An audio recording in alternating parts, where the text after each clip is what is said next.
We're going to show it. Nope. We're showing it one more time because someone deleted the long one.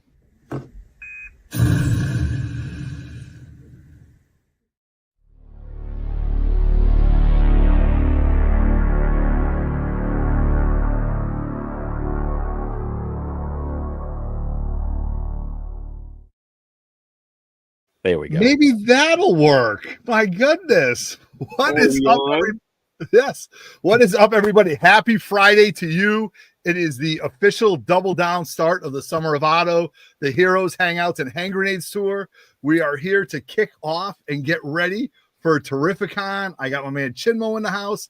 I got Mitch Halleck, the Grand Poobah of Terrificon, to tell us everything. One of those hats. I got the Grand Poobah. Like I just love that phrase. So I'll go put it on. It's right over there. It's the big blue thing with the water buffalo. Yes, that's it. All right. From Flintstones. Yeah, I have one. There we go. What is up, everybody? Welcome to 3 Minute Basement. We are live tonight. We are coming at you to talk all things Terrificon, like we always do. And Mitch is getting very, very busy. He's been posting daily. His marketing department has been going crazy. His marketing department is going crazy with everybody that he's getting there. He's been posting like crazy. We can't wait to talk to him about everything that you need to know about Terrificon happening at Mohegan Sun, August 8th, 9th, and 10th. My God, it's going to be unbelievable. It's the year culmination of everything that we work up to and talking about comic books, all things geek and unique. And this man right here, the Grand Poobah, gives us one hell of a comic book show. So before I introduce Chin, I want to introduce our special guest, Mitch. Thank you for showing up tonight. Thank you. You told me if I didn't, you'd show all those pictures of me on the internet, so I have no choice. That's a good one. That's not the deal? You're still going to go ahead and No, I'm good. Those are deleted. I just hit delete on the folder. I just hit delete. True to the nature of the show, I am in my basement. And last I checked, I am one of the men, so I guess I count as an official 3 men in the basement. And there are 3 of us tonight. Like, you can't get any better tonight. You can't get any better on YouTube than this when we talk about this. So I'm going to introduce my cohort, my number one, my Will Riker, the Chewy, piloting this show, making sure that it goes off well, because our odds are 365 to 1. 3,720. Oh, well, is that living on the night in Hoth, or was that like surviving an asteroid field? Asteroid field is 3,720. Navigating an asteroid field are 3,720 to 1. And then odds of surviving out in Hoth are 725 to 1. That's right. Really? I'm a big geek. Look at the big brains on these people, man. In the odds. Damn right. Look at that. So, guys, we can't wait to talk to you tonight and enjoy our Saturday night or Friday night with you guys. Friday the 13th, buddy. That's right. Friday the 13th. I mean, my God, who's the horror fans around here? Like, I'm not messing with that number. I'm a big chicken, so.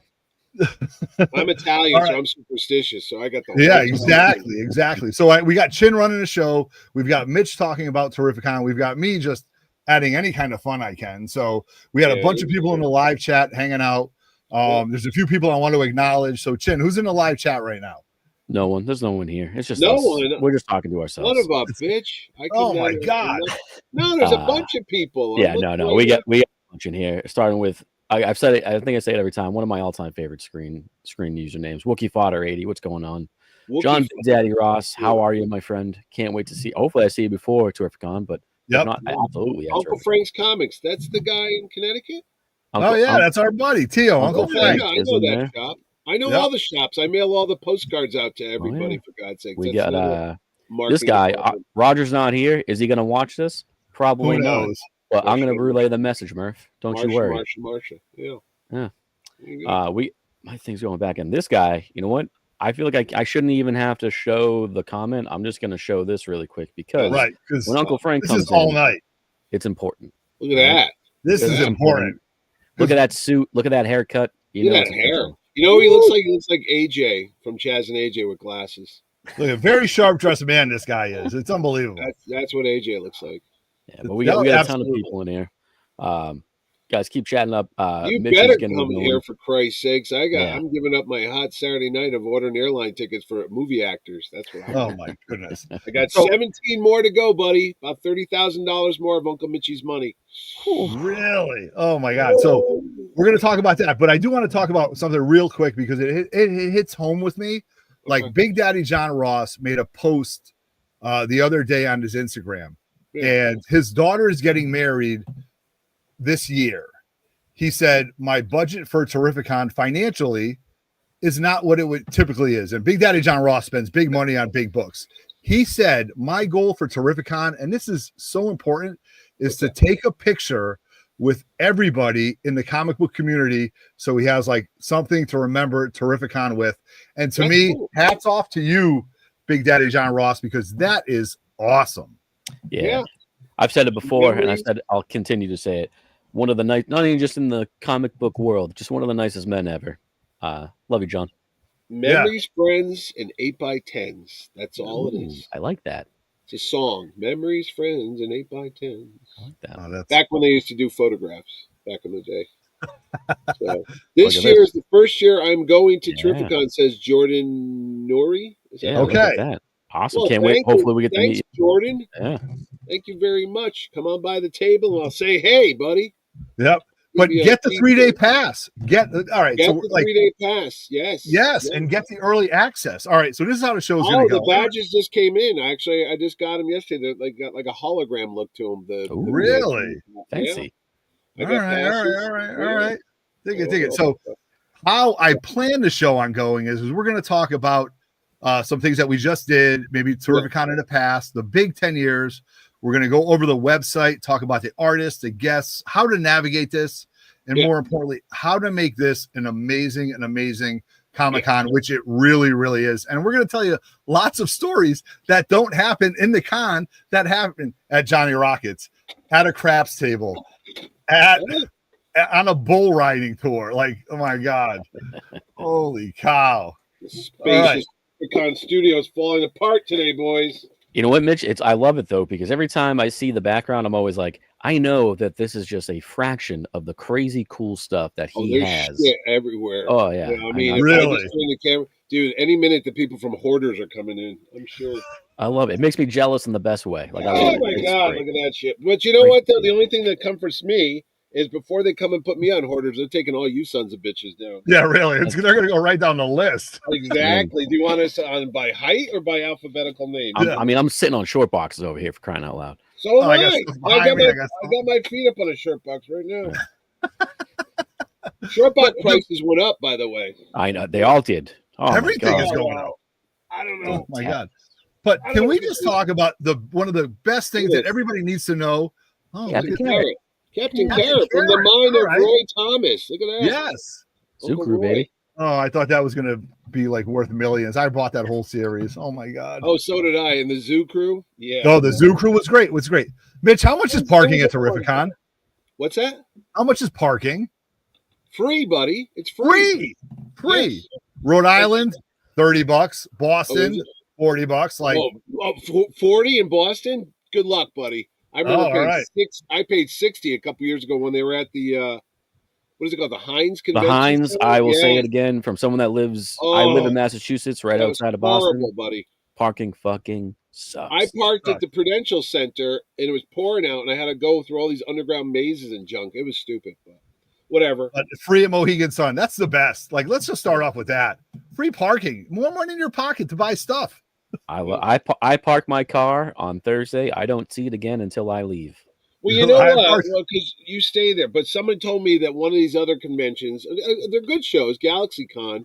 A friend of mine, Mike Broder, owns those shows. He said they started putting, like lockers in his convention so people could go to their locker and put stuff away and walk around. I said, that's a great idea. And hats off to him. And he's doing very successful with it. But the good thing about us is, like you just said, we're at the Expo Center attached to the world's biggest casino, or one of them. You could stay there on that weekend as a hotel, so you could bring your junk back to your hotel. Great. Treasures. Or if you're coming in, you could just go out to your car.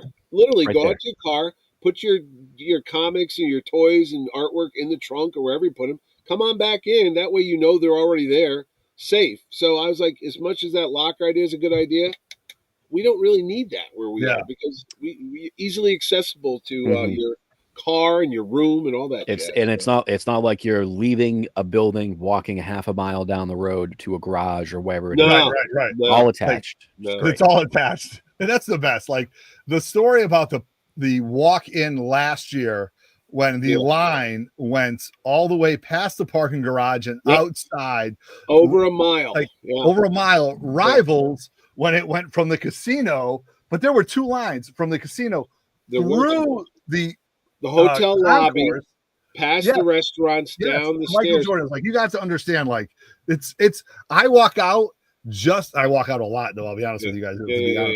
Oh, what? Because you're not where are you not? Where's Otto? Yes.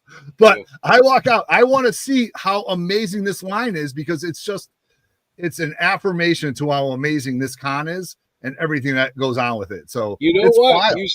You say that. Actually, there's a video online.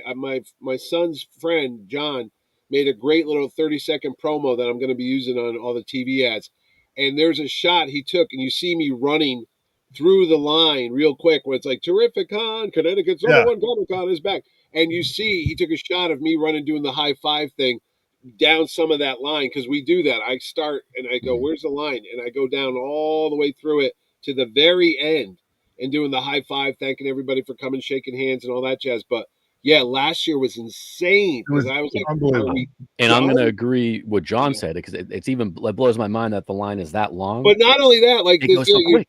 Your friend John said that. Yeah, trust me, when I see it at 10 in the morning on a Saturday, I go, oh my God, it's crazy. But then by 10:30, they're all in. They've gone through the metal detectors, security checks, everybody. They got the wristbands, whatever they need to get, and they're in the building. So it's not like New York. I've been in New York years ago. You waited outside, sometimes in the rain. For a long time. I've been to many cons where I've gotten there like, opens at 10. I'm there at 9. Oh, I know. And I'm still not in there till 11 o'clock. Oh, yeah. Yeah. That does not happen at Terrificon. But if I line up at 10, I'm in there by 10:30. It's great. That's hats off to the Mohegan folks and the ticket people and the security guys because they're, you know what, they do concerts there. It's not like their first rodeo because there's always something at Mohegan. Like when they leave my show, most often they'll go right across the ways to the arena and do a concert that night, and that's another 10,000 people there. So they're good at like handling huge crowds. So it's hats off to Mohegan's son. Yeah, hats off to Mohegan. It's just unbelievable the way the whole thing flows, and you wouldn't even know. And you're like, what's going on here? You've got this going on. You've got that going on. CT GamerCon had like the state when that was going on. The state tournament for basketball. We had the basketball, the high school basketball tournament. They had wild. I think I'm gonna say there was another show. I think they had the RV show over at the Expo Center that weekend too. Yeah. So there was 3 main events and plus major events and music acts and stuff at the Wolf's Den and all that jazz.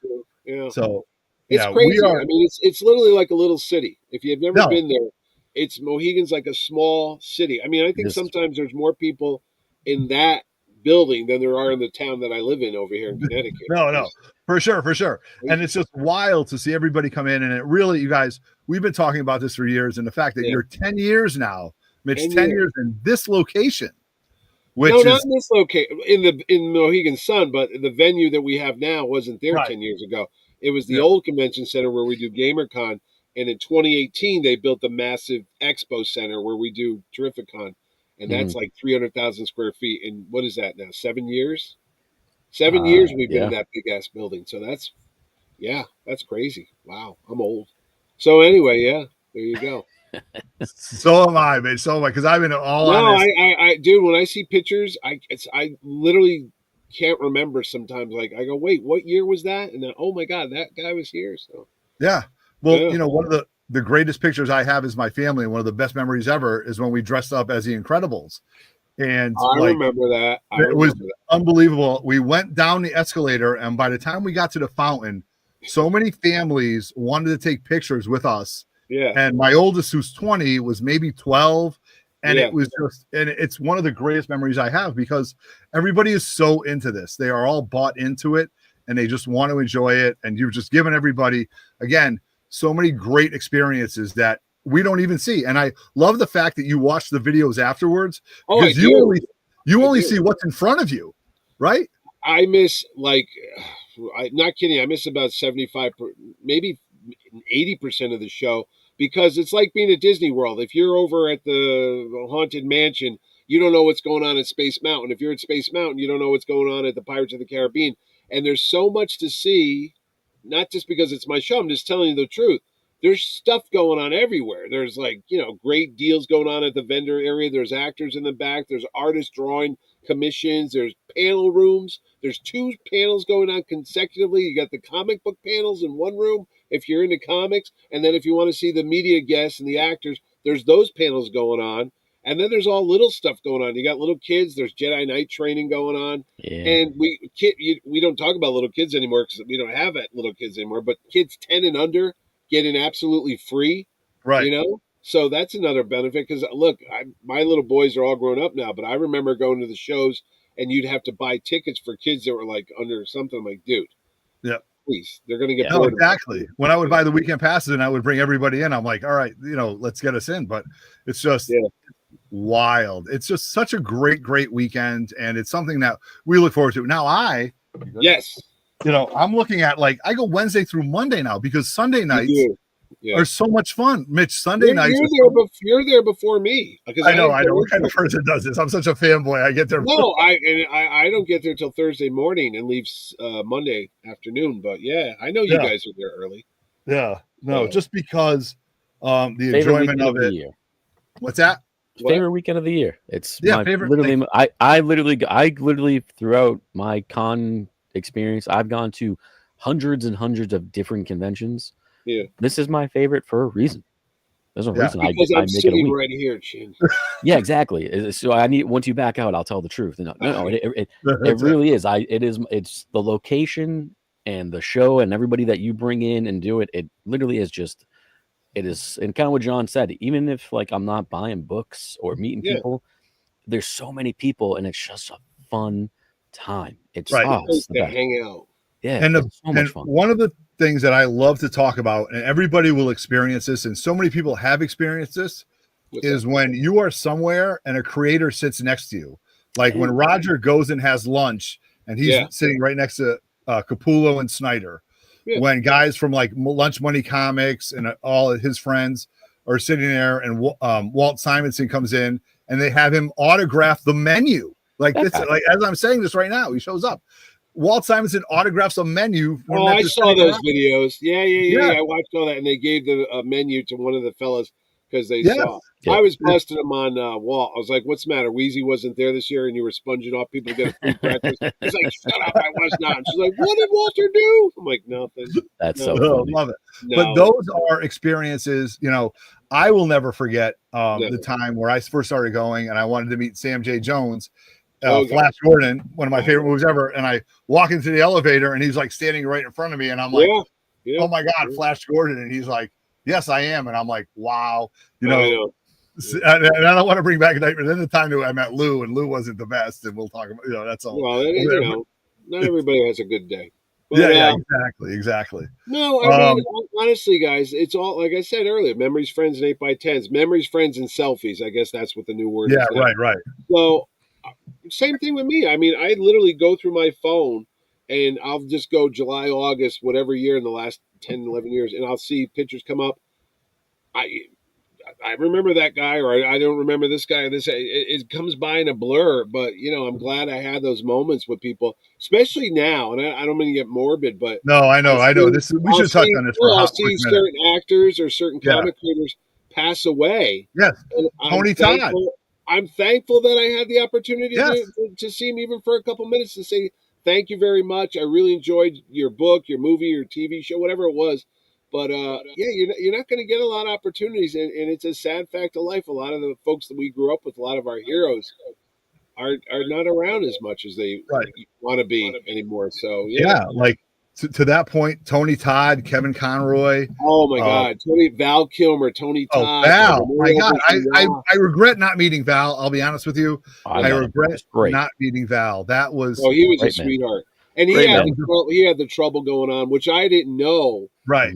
Because it was awkward because usually they do a Q&A panel.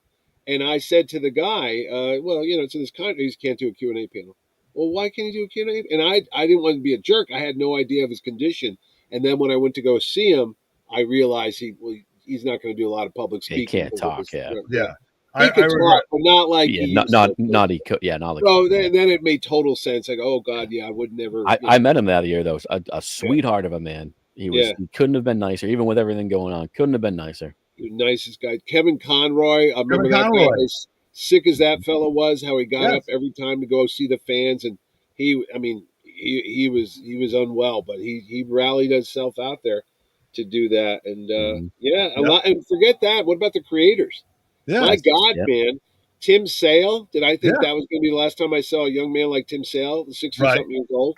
He passed away. And then a lot of the guys like Joe Giella, like the guys were 90-something years old, like Joe Giella, who had a line, like you, and he stood there all like. I have Joe Giella's signature because of that. You ever saw? Yes, I got it. It's right back there, actually.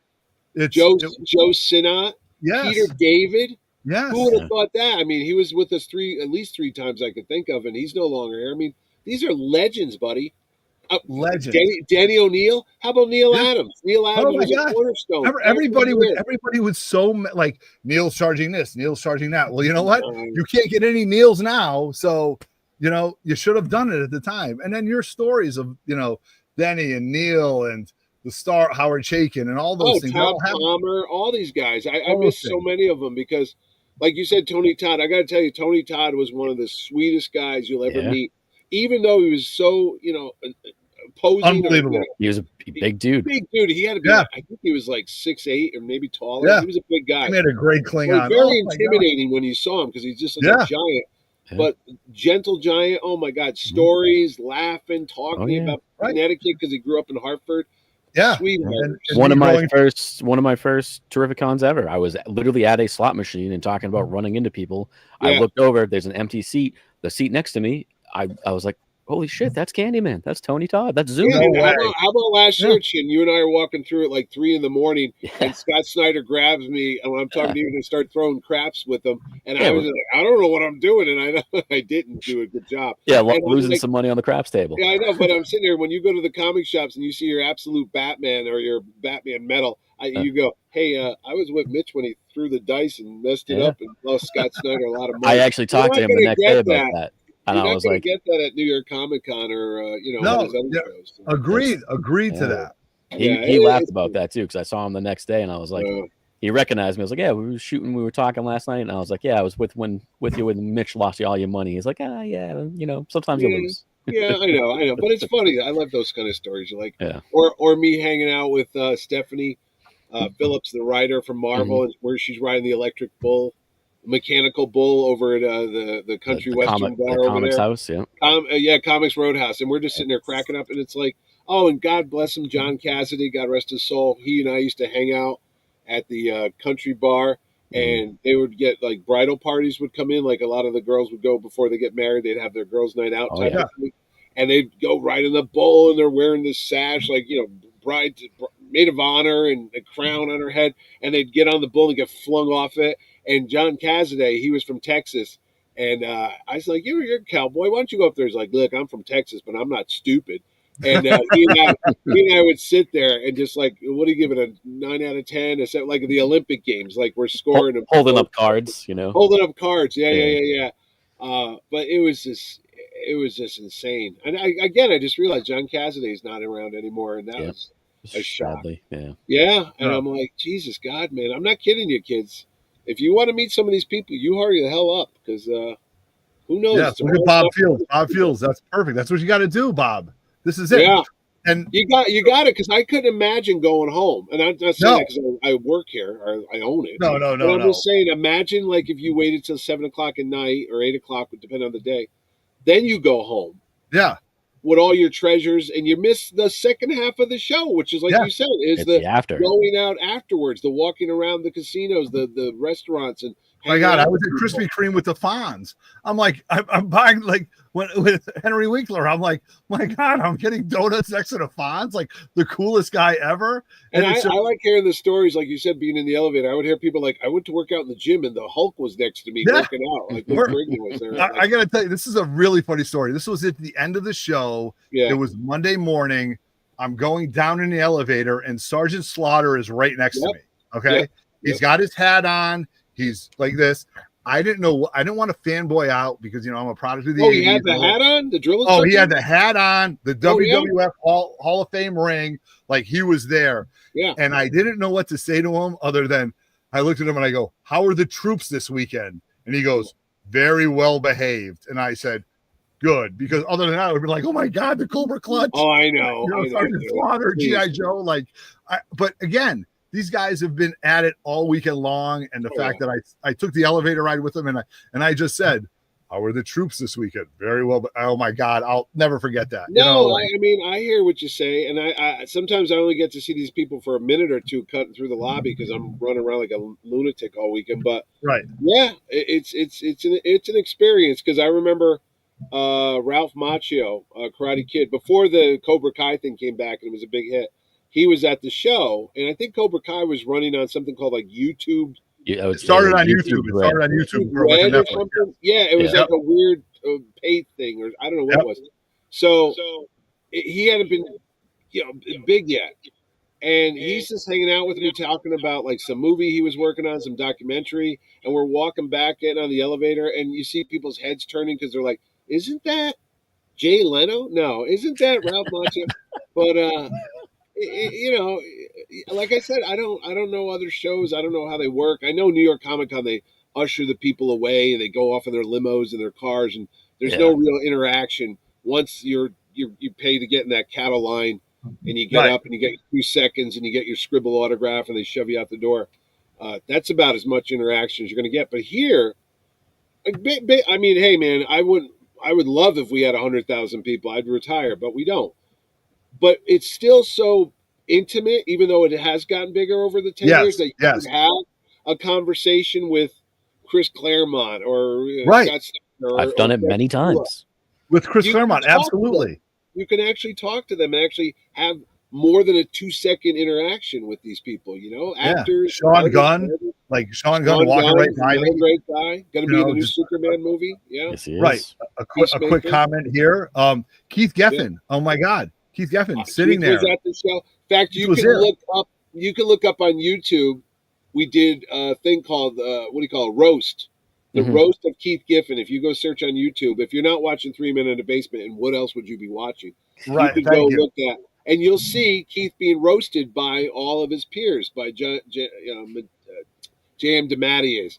I think Kevin McGuire was there. There's a bunch of people that were coming up and just ripping him apart for an hour and a half. So you can see that. But, and again, it's fun. You know what? Like the scenes, Yeah, and I like to go by for example, at the end of the night when Chris Claremont is walking by me going to his hotel room, all I want to say is, "Thank you, Mr. Claremont. I hope you have a great rest of your night." You know what I mean? Like, I'm not going to fanboy out. I've already done that. But you know what? Like, these guys are giving them their all. You know what I mean? They are giving it all together. Adam Hughes. Hughes is great. Yeah. Hughes was great. He was on our same floor, right, Shin, when we were doing our live show? He was heading to the cigar bar. Had Tom King on your show one year? Yes, we had Tom King sat down next to us. Yeah. And next thing you know, we're Tom King sitting down, hanging out with us. And then, there's been so many. Well, then the time we got shut down by the WNBA. I said we had the WNBA shut us down. We're okay. We moved past that. But then, there goes, we moved past that. And then it's unbelievable the level of excitement and anticipation. And again, I watched you do like 3 or 4 days of Terrificon or whatever it is. I watch all of them. I think it's hysterical. I go, "Oh my God, what happened?" And I'm like, "Oh shit." It's so funny. And I gotta give you a shout out. I gotta give a shout out to one of your boys, Scott Martin, because Scott Martin. Yeah. I was setting up on the floor and I'm moving furniture to set up, and I'm like, Scott, do you want to help me out? And he goes, I want no part of this, dude. He goes, but if you want to give me a shout out, that's great. You know what I mean? Okay, Scott, no problem. You know, we take over that place. We take over that place. It's wild. And you never know who's going to be on your floor. You never know who's going to be on your floor. And I'm just going to. I do, because I know where everybody. I even know where your rooms are, but that's another story. But but I get the room list. I go, oh, that's where that guy is. Yeah. So we're going to talk about the guests, and we're going to talk about some things. Go ahead. Ask me. I do want to bring up a very funny story, because this was very important to me and my family. When you had Chaz Palminteri there. Yes. And which is, one of my favorite movies ever. The only convention he's ever done, by the way. Only convention he's ever done. And we went, and my wife Andrea, huge Chaz fan, knows you can't leave, like you couldn't believe. You guys can't leave. So we're doing a lot. We're set up. He happened to be on our floor. He comes out, and my wife is starstruck, and she's a kindergarten teacher. She's not afraid to say anything. He walks by, and she goes, "Now's you's got to leave." And she said the line wrong. And he turns around and he goes, No, honey, now's you's got to leave. And he gets on the elevator, and she's like, oh my God, I had my chance and I blew it. And that was just amazing. And then when this is a funny, I got to tell you this, Mitch, when you told us the story about when he saw Capullo and Snyder at the height, what did he say to you? He goes, who are these guys? All right. The setting is Chaz Palminteri. We're in the old convention center at Mohegan Sun, and there was the ballrooms, and then there's the front foyer. And the lines for Capullo and Snyder, because Metal had just come out, Batman Metal, and the lines were like rock stars, like, huge. So we had to put them out front to accommodate the lines. So inside was Chaz Palminteri, like right around behind the information booth. So Chaz comes walking out, and he's got his like bowling shirt on, and he's got his Tony big glasses. He's the glasses. Cool. He's wearing the tinted glasses inside, like Steranko does. And he's got his two guys with him, like former, I don't know what they were, but they were big body guys. Like, he comes up to me and he goes, "Hey, Mitch." I go, "What's up, Chaz?" He goes, "What's going on over there?" I said, "Oh, that's comic book guys." "What do you mean?" "Well, that's Greg Capullo and Scott Snyder over there." "Well, what's all this line for?" "Well, they're there to see him." "What are they, the Beatles?" "No, they're not the Beatles. They're Greg Capullo and Scott Snyder." "What do they do?" "Well, they write and draw a Batman book." "Funny books?" "Yeah." What is that? Like, and then he goes, "Fucking funny books?" "Yeah." "Oh, I'm sorry if I swore, but anyway, effing funny books?" "Yeah." No. "Effing unbelievable." And he just takes his glasses, he's like, "Fucking funny books," and he walks away, just muttering effing funny books to himself. And he's like, "The fucking Beatles are over there," and he's telling all his guys that. No, it's just wild. So again, stories that I've had, stories that you've had, stories that Chin have had that have encompassed all these amazing years. So like, I think we're going to talk about who you've got going on. But you did have a cancellation, though, Mitch, right?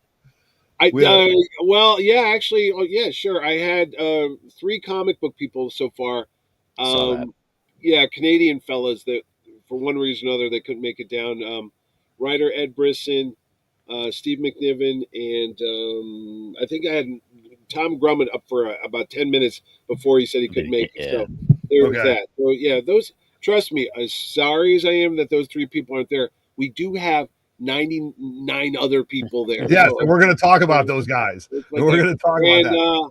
I did lose one of my actors this week because even though the guy's nearby, even though he was going to show up, there's a conflict. And again, this is behind the scenes, how they make the sausages and stuff that most people don't get. There's other conventions in the New England area. And I don't go to many of those. Some people have like clauses where you can't have somebody at a show within 60, 70, 80, 90 days, whatever it is. And there was an overlap between our show and this other show. Legal jargon. Tom Cavanaugh was there at their show. He couldn't be at our show because it was within the so many days exclusive time frame. So I put him up on a Friday, and he got a great response, and everyone was happy. But reluctantly, I had to get a notice yesterday afternoon saying because of the proximity and the time frame, we got to take this fella down. So, you live and you learn, and you take people down. But hey, as we all know, at the end of the day, who's the only show ever to have Keanu Reeves? That's right. Terrificon. It was unbelievable. Thank you very much. So unbelievable. And he rocked your shirt too, playing the next night. He still has my shirt. So there's a lot of shows out there. There's a lot of conventions. There's a lot of actors in the world. You can't meet everybody, but hey, we still manage to get a very sweet group of folks every year after year to come to this show. So don't despair. We got plenty more. Speaking of which, let's take a look at them. No, here's what I'm thinking for you. I've got two legendary people that Otto knows because he bought a lot of their toys at a show, and we can't say who they are right now because I have a contract that states I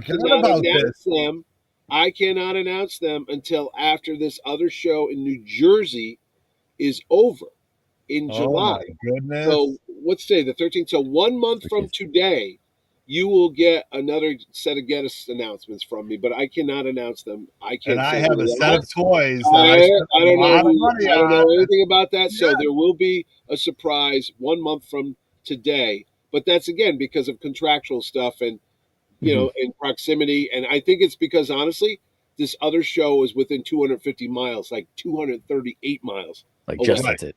Yeah, it's crazy because people go, you can't get from there to there in 2 hours around Connecticut with that 95 traffic. It'll take you 7 hours to get there. But because of as the crow flies on paper, it's within like 250 miles. Even though realistically, there's no way in God's green earth you would ever get to this show from Mohegan Sun in less than like 4 or 5 hours. And nobody is driving from there to there to go see these. So anyway, but because of that, I have to wait till July 13th or 14th, and then you'll announce it. But you've had announcements just rolling, everything. Superman announcements. Let's show some. Let's go to the videotape. Let's highlight this. Let's go. Well, actually, what Mitch? Bathroom break number 1. Here we go. Before I get into this, pregnant aunt. You have said like you have is there, other than those two, are there more announcements, or is this basically the final guest list, or pretty close to it? No, when you see me finally turn off the thing saying more to come, then you know it's done because they're still on the comic page and that. Yeah, I was thinking there's actually a big comic book guy yet to be announced. Okay, and I'm waiting to see how that's going to work out. But anyway, sure. Yeah, let's you know what? I'm going to go in order. Videotape. I'm going to go right in order. I'm going to start with the film and TV guest and just go right down the road. Sure, that's the one all the kids like. Look at this. Miss Haley Atwell, Peggy Carter herself.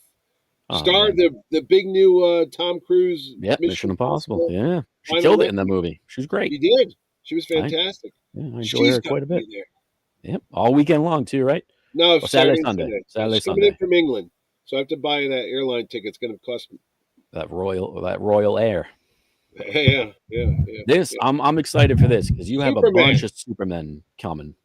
I do. Look at that. There's Superman from Superman and Lois, which is a great show that just ended actually. Actually, if you go back, I got DVDs for them to sign. Look, I saw that. I was watching, and you were with that young kid, and you go, "I just bought these." I'm like, "Yeah, I just bought these." I mean, you said you saved a lot of money because I went and bought the big box set, and it cost me like $50 or $60. I'm like, damn it!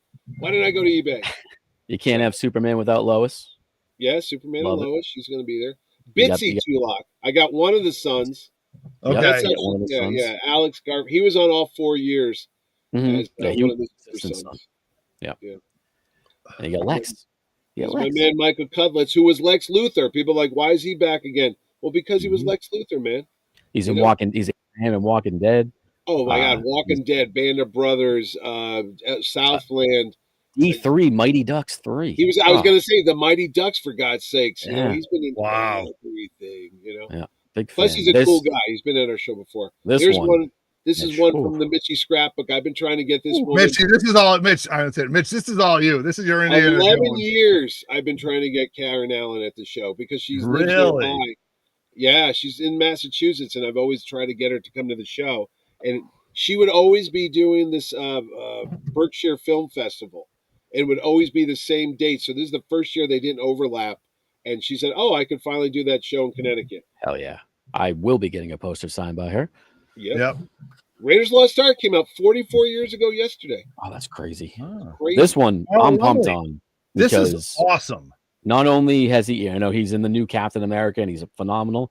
I get another one of my Justice League cast crossed off the list to finally meet him, and I'm super excited. Really? How many do you have? Do you have almost everybody? Did you have Conroy? I have Conroy, which I got at Terrificon a couple years ago.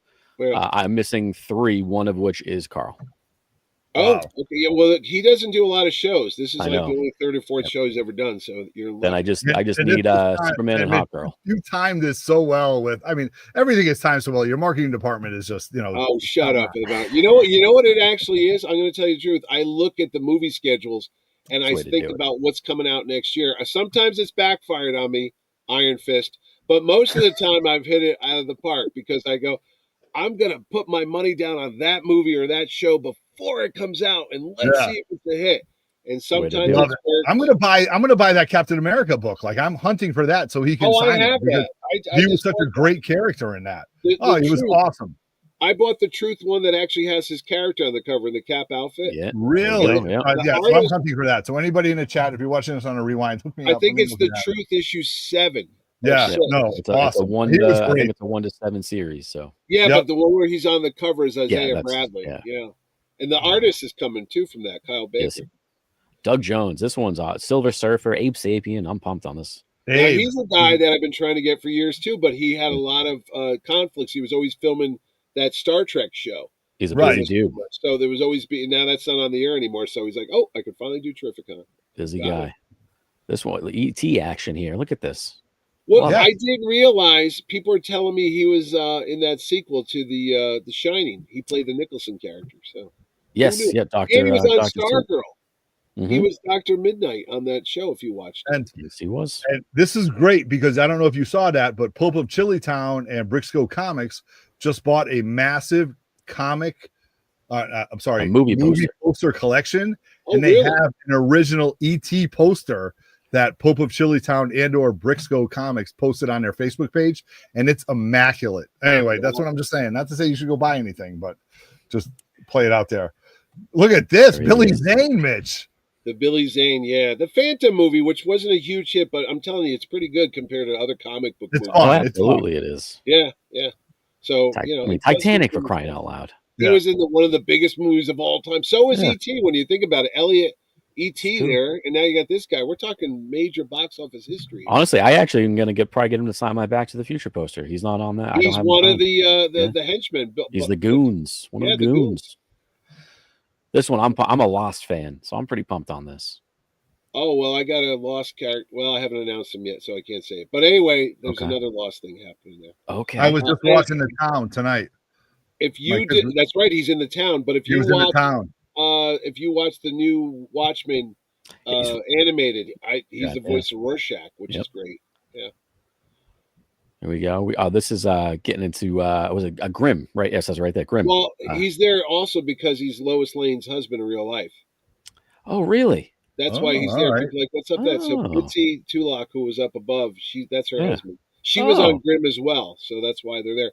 Plus, he was the voice of Batman on a lot of the new Batman animated movies. So I did not know that they were married. That's pretty cool. Yeah, there you go. All right. This one, I mean, goes back to X-Files, Supernatural. He's on. I loved him on Supernatural. Well, I get people telling me Shocker, which is like a big science fiction horror movie. Yeah, right. Yeah, Shocker. But no, I know him as from X-Files. I was X-Files, yeah. For sure. This one's big, especially with the movie coming out. Well, this one, the funny thing about this is I couldn't post his picture as Metamorpho for months, and I knew he was Metamorpho, and I had the toy and everything, and I talked to the agent. They're like, "Oh, you can't do it until the movie comes out." So I just had the Superman movie poster there, and then the day I put him up, like 20 minutes after I wrote it, they announced the Superman movie graphics. Really? I'm like, I gotta kill you! I had to take it, so I had to redo it as quick as I can. And then the next one, there's going to be the same thing. This young lady who's in this movie as well. They did the same thing to me. I announced her.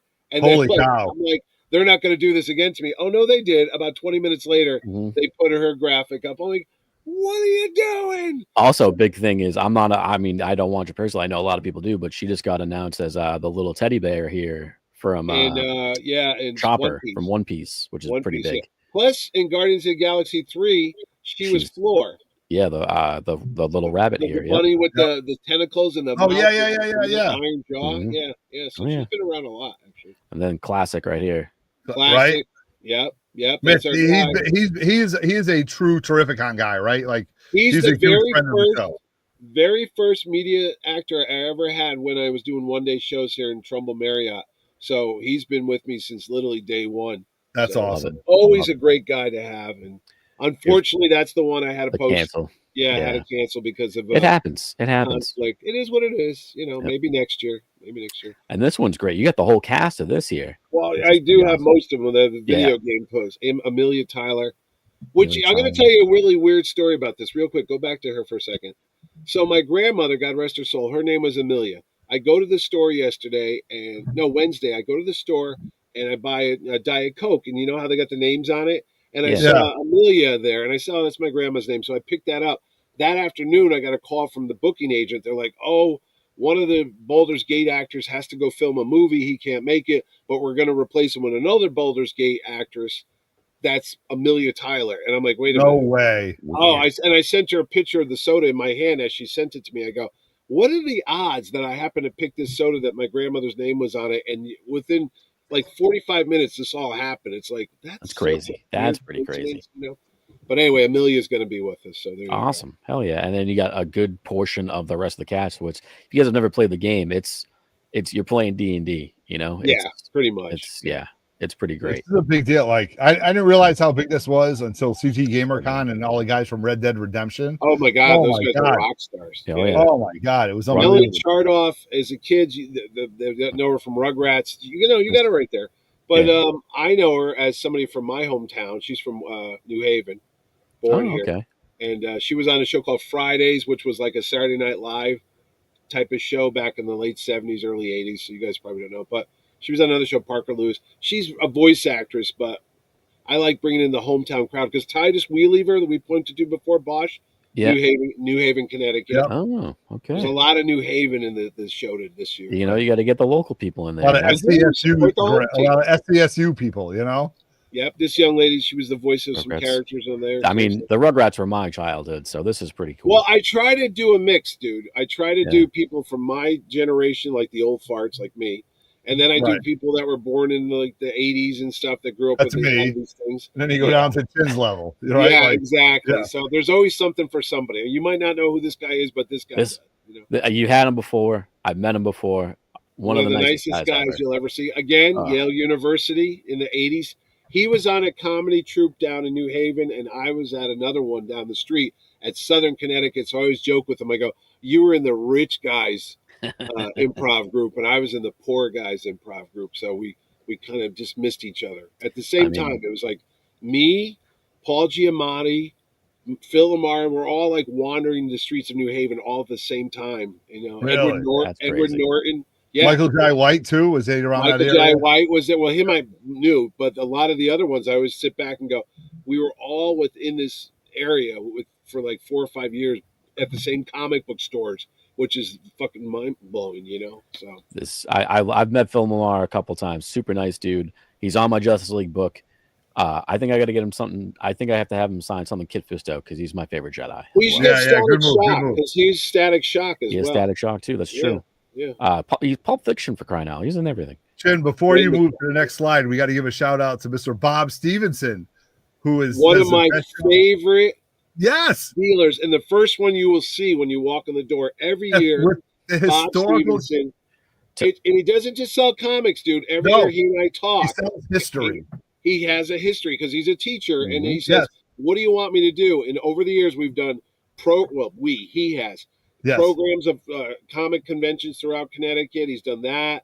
He's done like independent books. I think we did Charlton Comics one year. Yep. He's always got something up his sleeve that has to do with fandom. I know he's done stuff like that, and it's great. Even if you don't buy anything, you just walk by Bob's booth, and it'll have a big glass display with all kind of. Oh yeah, and talk to him Friday, Saturday, because by Sunday, and that's the long-standing joke. Like the two jokes are like years ago. He said, "I'm in this spot. I'm right in the beginning. Do you think it's good for me?" And I'm like, Bob, that's great for you. You're the first like line of defense. You're the first comic books plus everything.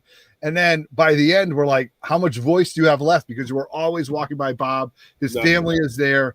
He's a huge supporter of the 3MIB swap. Bob, you're a great man. Thank you very much for joining us. You know live. What? You know, the whole thing about being the first booth when you walk in, I remember years ago, Neil Adams, God rest his soul, he had a huge booth, and I could not fit it into the old convention center at Artist Alley because it was so big.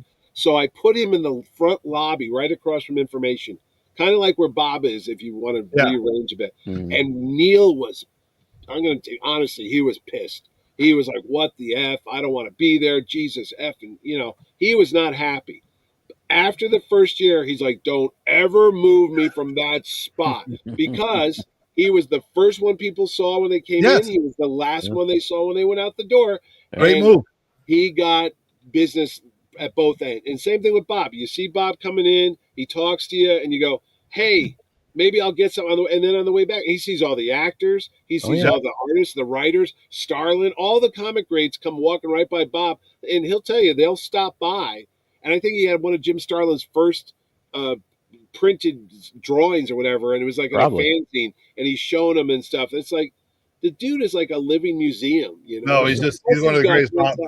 I actually at the Bob, family that we're saying all these great things about you because it's all for true, though. It's all for comic books, artwork, fanzines, everything. And that's why I was so ticked that I missed your swap this year, and I miss Bob because I just like hanging out with him and talking and just looking through. He's got the most unique stuff you'll find. If you can't find it anywhere else, hit up Bob's cards and fanzines or whatever. Yeah, and he'll have he actually at the 3 Men in the Basement swap, he sold me a pre-Turtles Kevin Eastman titty cover, which I will be getting signed. Yes, right. Which we had to talk about that. Like we had to do a disclaimer because I thought everybody got shut down. You know? No. Bob's great, and whatever. I can't talk highly enough about this fellow. Oh yeah, great man. Now here's something I'm pretty excited about as a Turtles fan. Really? I was just talking to somebody about that the other day. Cousin Oliver, I called my sister Debbie up. I go, guess who's coming to my show? Because we grew up watching the Brady Bunch. She's older than me. And she's like, who? I go, Cousin Oliver. She goes, what?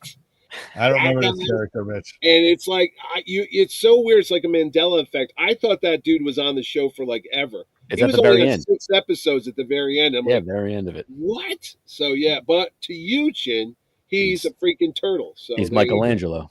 And he's a rock star too. This guy had he's a musician. Yeah. As a musician, yeah. You know, I'm fine. He also he was Mondo Gecko and the newer Turtles. I'm very happy that you have a bunch of Turtles guys. As a Turtle fan, I know a guy who's going to be hosting some Turtle panels. I've heard some rumors. Maybe I heard somebody on this show, and it ain't Otto and it ain't me. So that means I might have to work, Mitch. Jesus, that means I say if you guys want to find Otto, actually, no, I lied. He's going to stick Dave or Rod. Otto. I'm going to put one of those freaking tracers on him. Those Apple tags, air tags. But can't wait. You guys heard it. Maybe check out some of the Turtle panels happening. You might see a beautiful, familiar face. I don't know. It might be. Look at that. Awesome. Yeah. But you got a good portion of not only just Turtles 1 with Ken Scott here, but you get Turtles 2 with Ken Scott. You got this. This guy's in a lot of stuff. Man. Oh, he's in a ton of stuff. He's in, the Turtles. I grew up with him as Keno, but he's in one of my favorite action movies of all time. He's in The Rundown with The Rock and Sean William Scott. I didn't put that up there. I knew he was in Red Sonja, that movie with Arnold Schwarzenegger and Bridget Nielsen, which I saw in the theaters. I want my money back. As a 90s kid as well, Surf Ninjas. Oh, my God. Yeah. The guy's a legend. He really is. So, and then I'm pumped on this. You got Shredder. You have Shredder. A rare appearance. If you're into freaking Turtles, man, this guy don't do a lot of shows. And it was like, he's coming. I'm like, he's coming. And also, I'm just going to throw this out for people listening. I've done it a couple of times. I'm going to continue it this year. When you have a handful of the cast and stuff like this, get a movie poster, guys. That way they can all sign it and it looks awesome framed. Save money. Do the group photo. There you go. You do the group photo, you get 5 people with one shot, and that's the way to do it. Right there. It saves money too if you add it up. It's like, wow. And you got Brian, who's Leo from the original. Well, for people like me that grew up in the '80s, there was a movie called Hot Dog the Movie, and He was in that movie. That also had Shannon Tweed and the guy that played Niedermeyer from Animal House. But all I remember is Shannon Tweed was in it, and that's all you need to know. Okay, and I know people watched that movie. They watched it on their HBOs and stuff in the 80s. So, all right, hold on. I'm losing. There we go. All right, there you go. We're back in it, and then we got some. I love it because you always for the anime fans as well. You always get a handful of voice actors, which is great. You got it, and this guy's part of the video games too, Sonic the Hedgehog stuff. So, okay, all right. Yeah. I actually call my friend Stasia up because she's a huge anime person. I go, "Who's this? Oh my god, that's a person from this, isn't she?" That's who picks the anime guest is Stasia. Oh, that's pretty cool. Yeah, she's actually got a booth not too far from you folks. So go to Kitty Slice at Terrificon in Artist Alley, and she's the young person that helps me out. There you go. Kitty Slice doesn't know his anime, and she does. And this, Minnie Mouse. If you got kids and they've watched anything with Disney, there's Miss Minnie Mouse. Right? I say they got the newer style right here with down the bottom. Yeah, they got both. Yeah, it's that's awesome. Weird. You know what? That's how their new ride. I think it's Hollywood Studios is phenomenal ride. It's all the new stuff. Oh, yeah, it's great.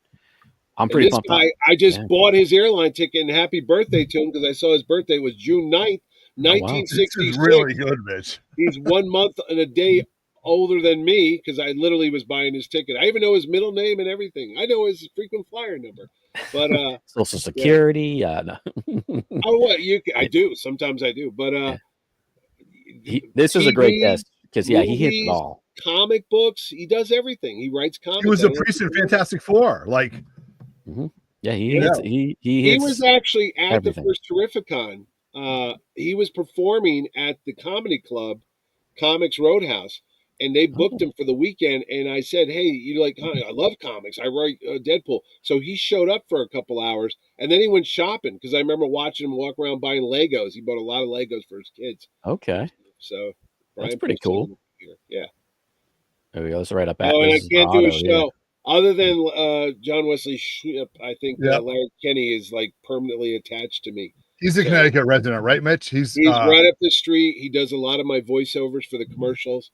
And this guy's $1 million voiceover dude. I mean, this is like the Skittles, the Cuckoo Puffs, Cocoa for Cuckoo Puffs, whatever the hell it says. Yeah, Cuckoo for Cocoa Puffs. He's a legend. Yeah, Cuckoo for Cocoa Puffs, whatever the hell. Count Chocula, crying out loud. He's the guy. You'll hear it. Hey, go to Terrificon. And I'm like, oh my God. People call me up and go, is that Lionel? I go, it might be. I know. But and you can hear him, and people pay for the Thundercats. And whenever you hear Taste the Rainbow. That's him. Every time that commercial's played, he gets a check. So if you're ever watching, like, Feel the Rainbow, Taste the Rainbow. Taste the Rainbow. Yeah, that's Larry Kenny. You hear him every day practically. So I did not know he was Skittles Rainbow. He is. Oh, this another guy we were just talking about. This guy, another one there who's been with me in a lot of scrapes over the years at my show, at his shows, at various bars throughout the country. Yeah, he did a great promo for us. Mitch, is this a new ad that you added, Ming? I didn't notice him lately, but no, he's been up there for a couple of weeks now. He did a great promo. I just haven't done him on the thing. Here's a little secret: if you guys really want to go cheat, you go to the website. I'm lazy. I'll put like 20 people up at once because I don't want to do it every damn day because I don't have anybody here. It's just me. So what I do is I pick every day. I'll go to the website and grab one and throw them up on the social media because I know some people don't go to the website. They only go to the social media pages, and that's how they know what's going on. Some people do both. I have some people that correct me on stuff. If I make a typo, I get an email within 10 minutes. Like, oh, my God. On the website, and I noticed that you spelled somebody's name wrong. I go, are you effing kidding me? But thank you very much. I've noticed that about the website because I was playing D&D a couple weeks ago. I was like, I'm going to get a commission from one of the artists we'll talk about in a second. They're like, when do they announce him? I'm like, he's been on the website for like 3 weeks. Right. Yeah. Or to the flip side of that, I got there was CliffsCon had like his Facebook page. Somehow it got like backdated, and like some guy there was a flyer for the swap, which was which was last year. And the guy's like, dude, you got your date wrong. And I'm like, dude, this was 2 years ago. Oh, you know what I mean? The algorithm like threw it all out. And I'm like, no, you got to be careful of that stuff because there's some old Terrificon pages up there on Facebook. I am terrified of touching anything because sometimes if you go to turn it off, it'll send it out like it's been canceled, and the world will explode. Oh my God, it's canceled! Because like honestly, wrong date, dude. I'm like, I don't know what to tell you, man. There's a reason why the majority of my audience and your audience looks at the pictures.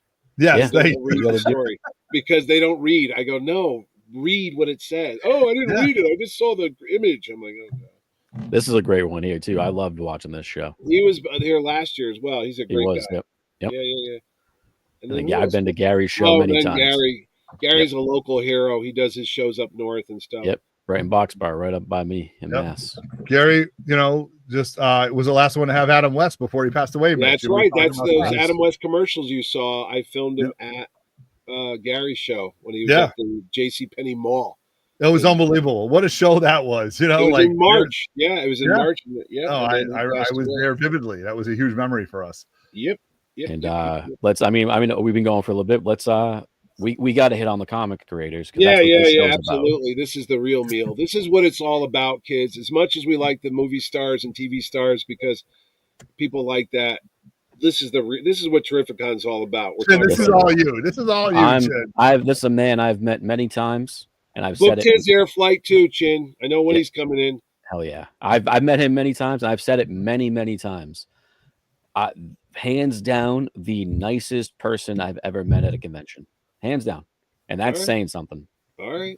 Super nice dude. Way you said that, Jerry will be like, "Wait, I thought I was the guy."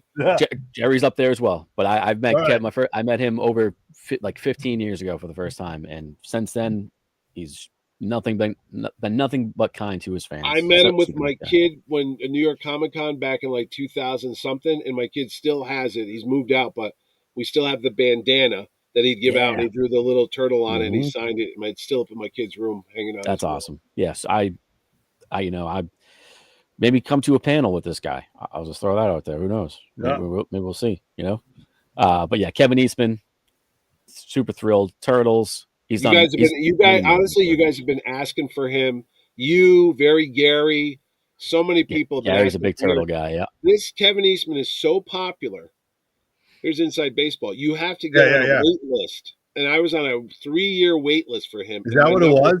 It finally came up. It was like tickets to the Giants or something. It finally came up, and Courtney, his lovely wife, wrote to me and said, "It's time. We got your date. You've been asking for years." So that's how we got Kevin Eastman. And I've been trying to get him for years for you guys, and it finally happened. So he's the headliner. So. He only does roughly, I think, like 5, maybe 6 shows a year. He calls it the Eastman Tour. That's it. Yeah. So I'm pumped. I feel like I have to get one of the T-shirts this year because it's Terrificon on there. He does the Eastman Tour T-shirts of all the places he goes. Oh, does he do that? Yeah. I thought I invented that thing with the tour dates. Okay. Yeah. Right. We have T-shirts too coming up for 3MIB. We'll talk about that later. I already made the 10th anniversary T-shirt, and it's got a theme like a rock concert. You've seen them before. It's my new thing I do.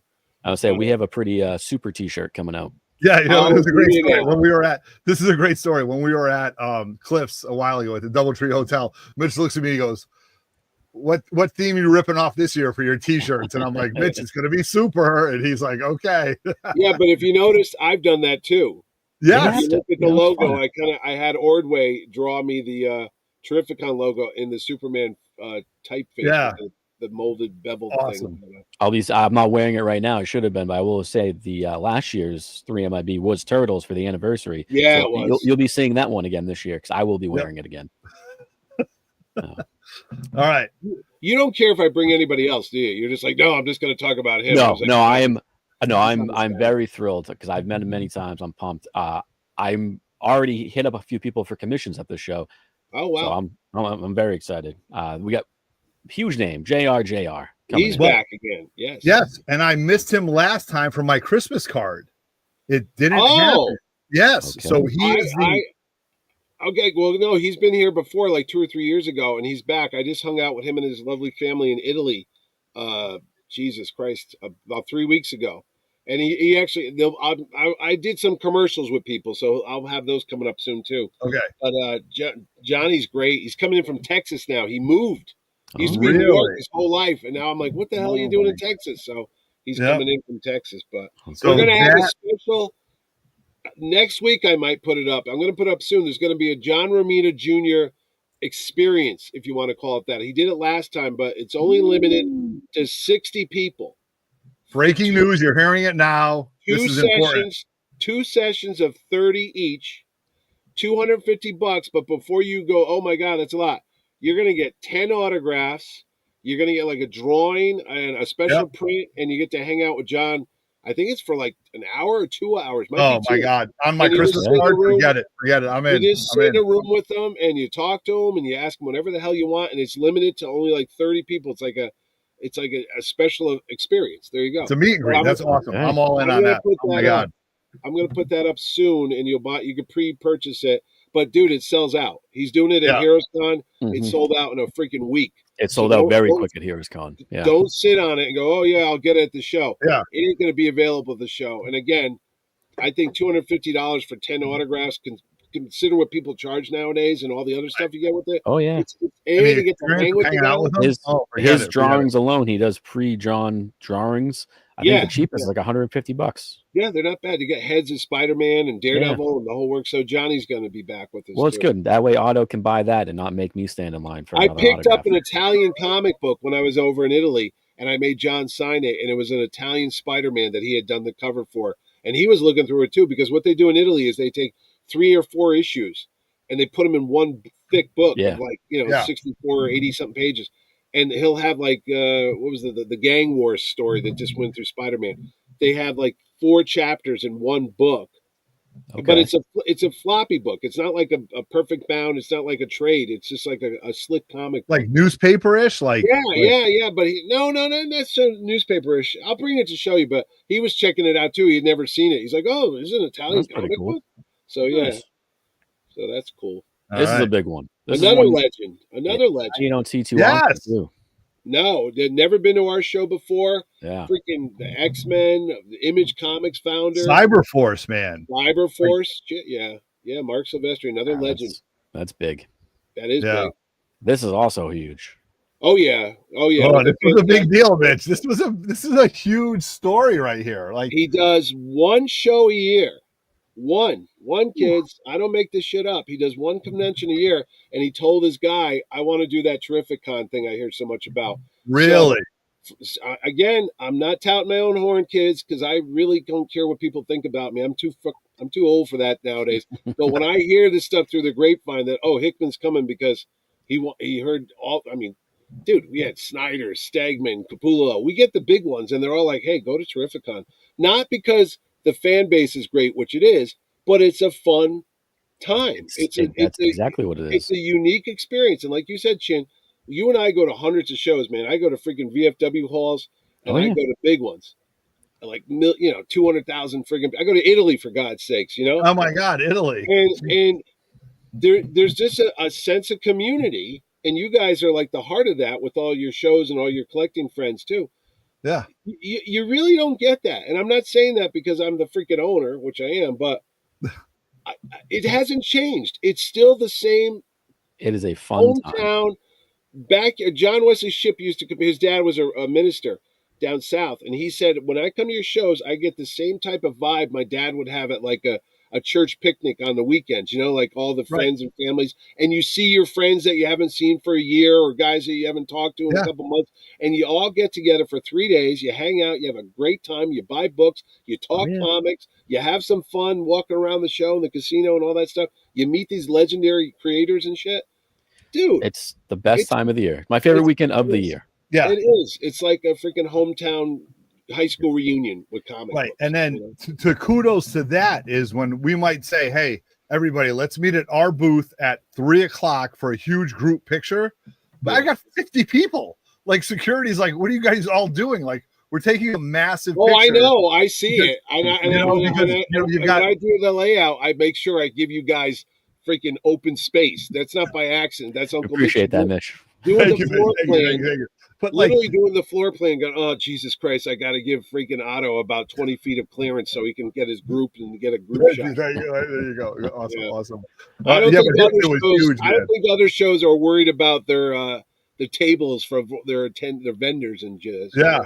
And we appreciate that. There's another big game. He was here last year. He's coming back because he had such a great time. He had such a good time. They reached out and they said, "Hey, Scotty loved your freaking show, man. He wants to come back." And I was like, really? No. And he was in a great spot last year. Like he was in a spot like he's going to the same spot this year. And where we had Jim Lee in the corner and then Charlie Cox, that's where I'm going to put Kevin Eastman because the lines for these guys are so freaking huge. Yeah, that was a great spot. They got a nice side ballroom there, you know. Yeah. Good call. Classic, as always. We've talked about him before. We're one of his favorites. They call us now. I love how I used to like try to get these people for years, and then once they came to the show, they experienced it. Now it's like, oh yeah, I'll come back. Do you want me back? And that's the weirder thing. It's like, did you ever think in your life, as reading the X-Men books growing up, that Chris Claremont would ask you, be like texting you like, hey, can I come? I'm like, oh geez, I guess. So Chris, cool. And he works. I mean, the man's like 70. Like he works. He sits there and he talks and he gives you the stories and he does the autographs.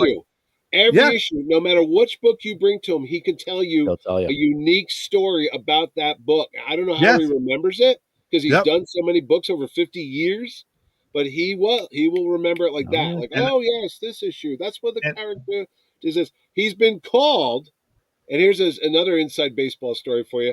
I'm talking to somebody in Italy, and they said that Claremont was at the premiere of the X-Men movie, and he goes up to Sir Ian McKellen, who played Magneto, and he talks to him all about the character of Magneto and his compulsions and what he's done and where he's coming from. And he talked to him for like a half an hour. So after he walked away, Ian McKellen's friend said to him, "Who was that?" He goes, "I believe that was the William Shakespeare of comic books." That's incredible. Really noted. Yes. That's incredible. I'm going to put that on his banner. The William Shakespeare of comic books. That's such a good name. That's such a good nickname. And to the point where like it was, it was Saturday night. It was like 8 o'clock. He's coming up the elevator. He's got his bag.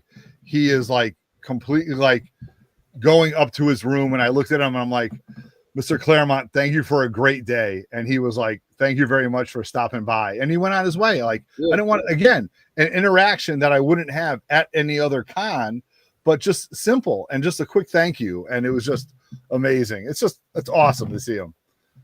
Very much. Coming straight from Mexico. I believe it was in Mexico City, right? Yeah. Who also I met again in Italy, and he filmed a little commercial for me. And we had first time at Terrificon, Mitch, Humberto, I think. Yeah, absolutely. I've been trying to get him for years, but again, he doesn't do a lot of shows in the States. And my number came up this year. So if you want to see Humberto Ramos, this is your chance, buddy. Spider-Man. Have you noticed the little hints of Superman in all the graphics? Oh yeah. There's always subtle hints.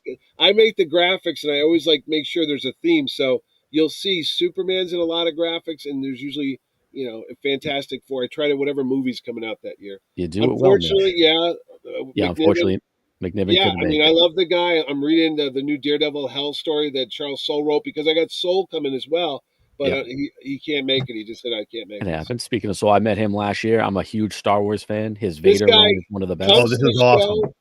Even when he's not a guest. That's what the funnier thing is. I'll be walking by and I'll do a double take, and there's Charles. I go, "What are you doing?"